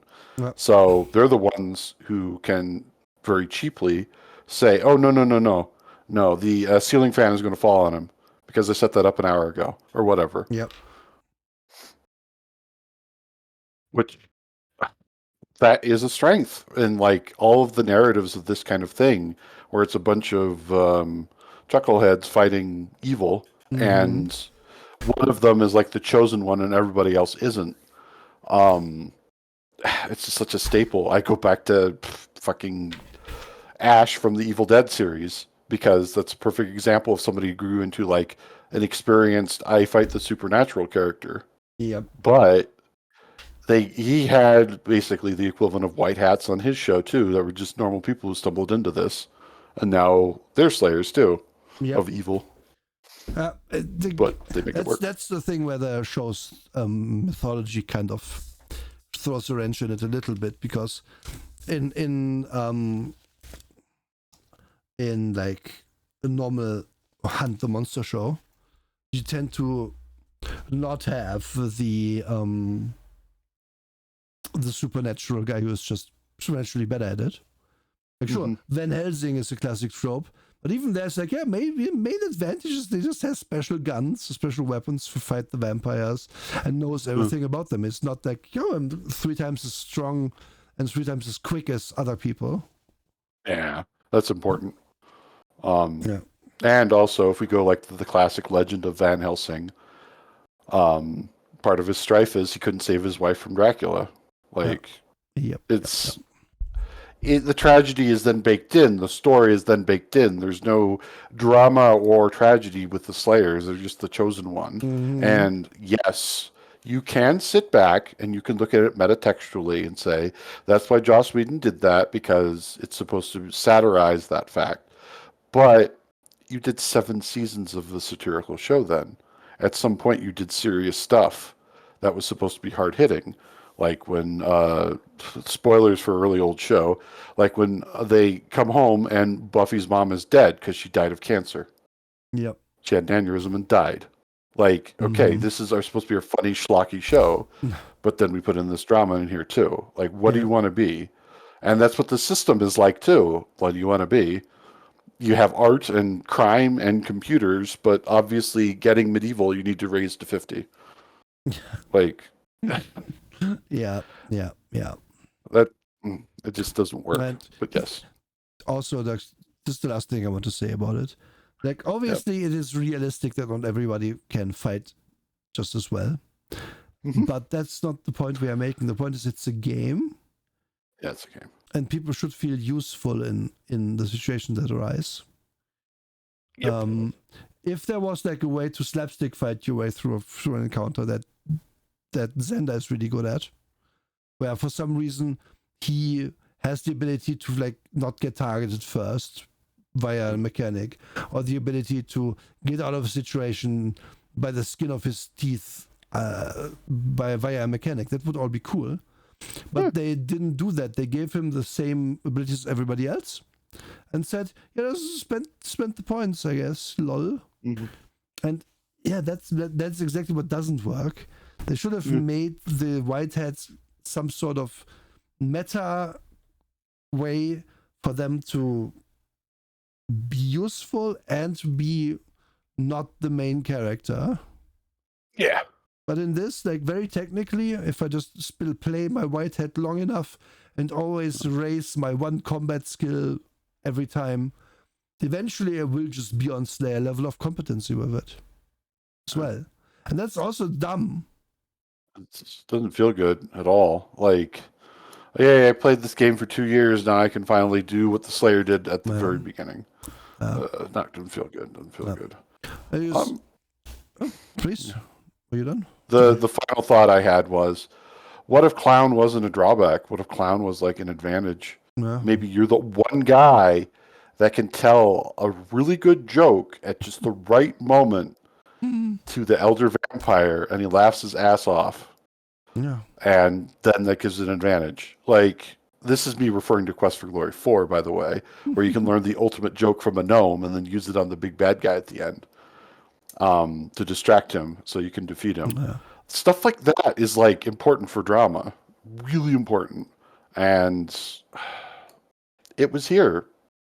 Like in the text right in front of them. They could have just gone with it. Also, adversary, fuck you. Everybody has adversary vampires and demons. Yeah. Fuck you. No. Yeah. No. They do they do all have that, I think, don't they? Yeah, they all have it. Like, what the fuck? They just give them 3 points. They all have it. That's some Monty Cook shit there. This is the way you do it, guys. You know what? I just realized that doesn't mean everybody gets like 3 drama points per session back, because every time a vampire shows up, you can be like, oh no, my adversary. And everybody at the table can be like that all the time. Like, if it's the bread and butter of your show to fight this one kind of enemy, then maybe don't make that the thing you can get points for. Like, why? Why does he only have 2? What's this guy's problem? What does this guy have? Allies as vampires? What the hell? Wait. Adversary. This guy doesn't have vampire enemies. He's basically a vampire himself. Also, Slayer gets it from parts of Slayer quality for 3. I believe it's 3. Yeah. Oh my god. Yeah, this game. It's not the worst. I'll say I would play this. I would have played this back in the day, maybe. But I don't feel any need to play it now. It is too limited. And the show is now too far away. And their system, their uni system, I don't like how it works, so I wouldn't want to play a game in it. Yeah. At one point in time, I would have liked to play this in my life. Oh yeah. But again, this game is old enough to drink, so it's fair enough that it sucks. There's good parts in this, especially for that time. Oh, yeah. Helping the DM out with in this a lot is good. God, I love the hand holding there. It's good. Yeah, giving a lot of guidance about like maneuvers and stuff. Having very good tables and stuff. It's again for 20-year-old book. A lot of it is nice. Yeah. So good job there, but again, your basic system is not great. And speaking of that, what are we doing next time, Drake? The oft requested Cyberpunk Red, Mm-hmm. a game that has a dice system, the interlock system, which is based on the Buffy the Vet. No, it's based on Cyberpunk 2020. Yes. It is the latest edition of Cyberpunk. At some point, there was a quote-unquote promise of doing like an Edge Runners Cyberpunk 2077 expansion, but I never have seen that realized yet. So we'll just be doing the Cyberpunk Red core book, explaining the good, the bad, and definitely the ugly. Mm-hmm.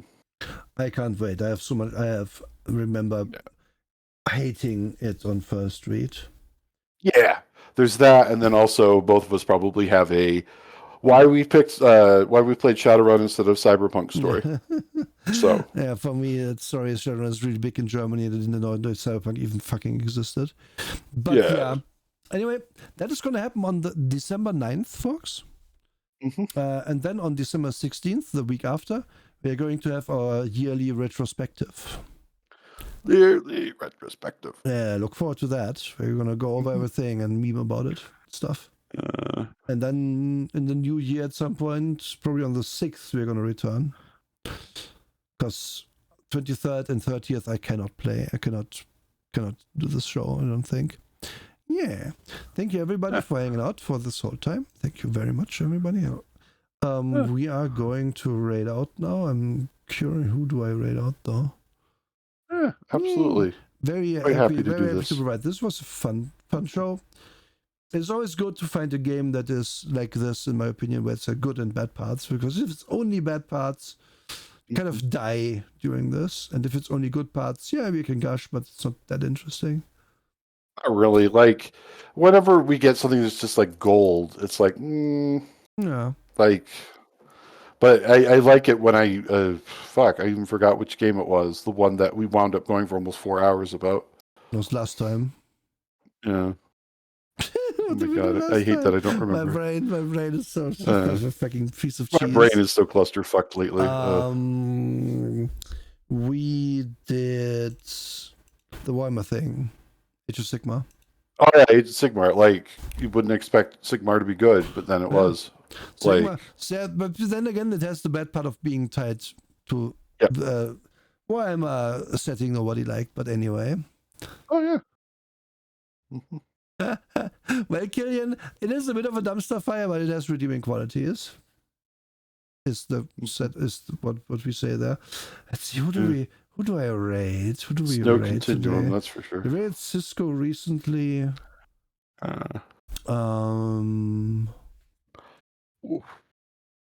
Locke is live. We rated Locke not so long ago too.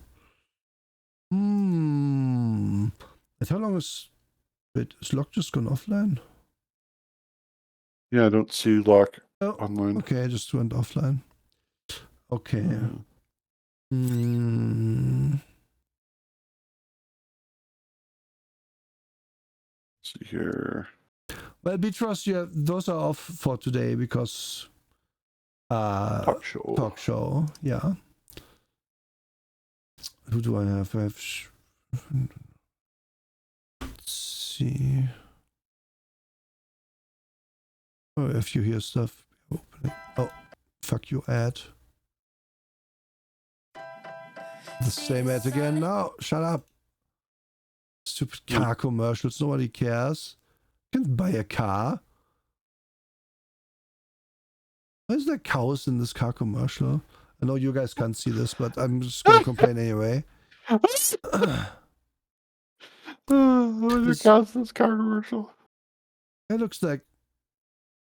Shut up, VW. Oh, I think I know why I'm rating this because of. Of course, it would be VW. Yeah. Right. And this ad just broke. That's also very cool.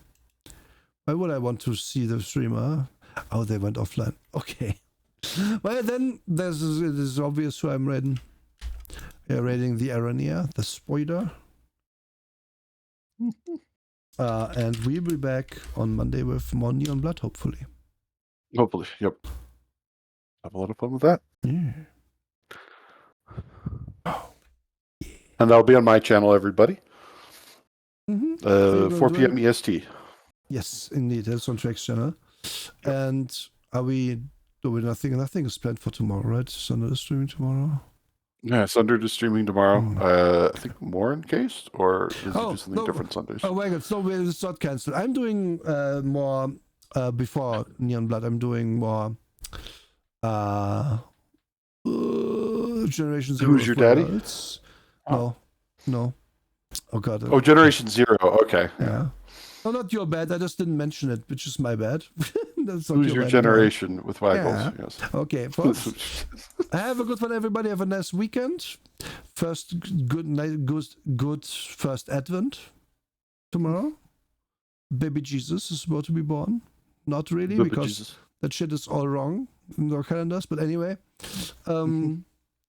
see you all soon. Have a good one, and bye-bye.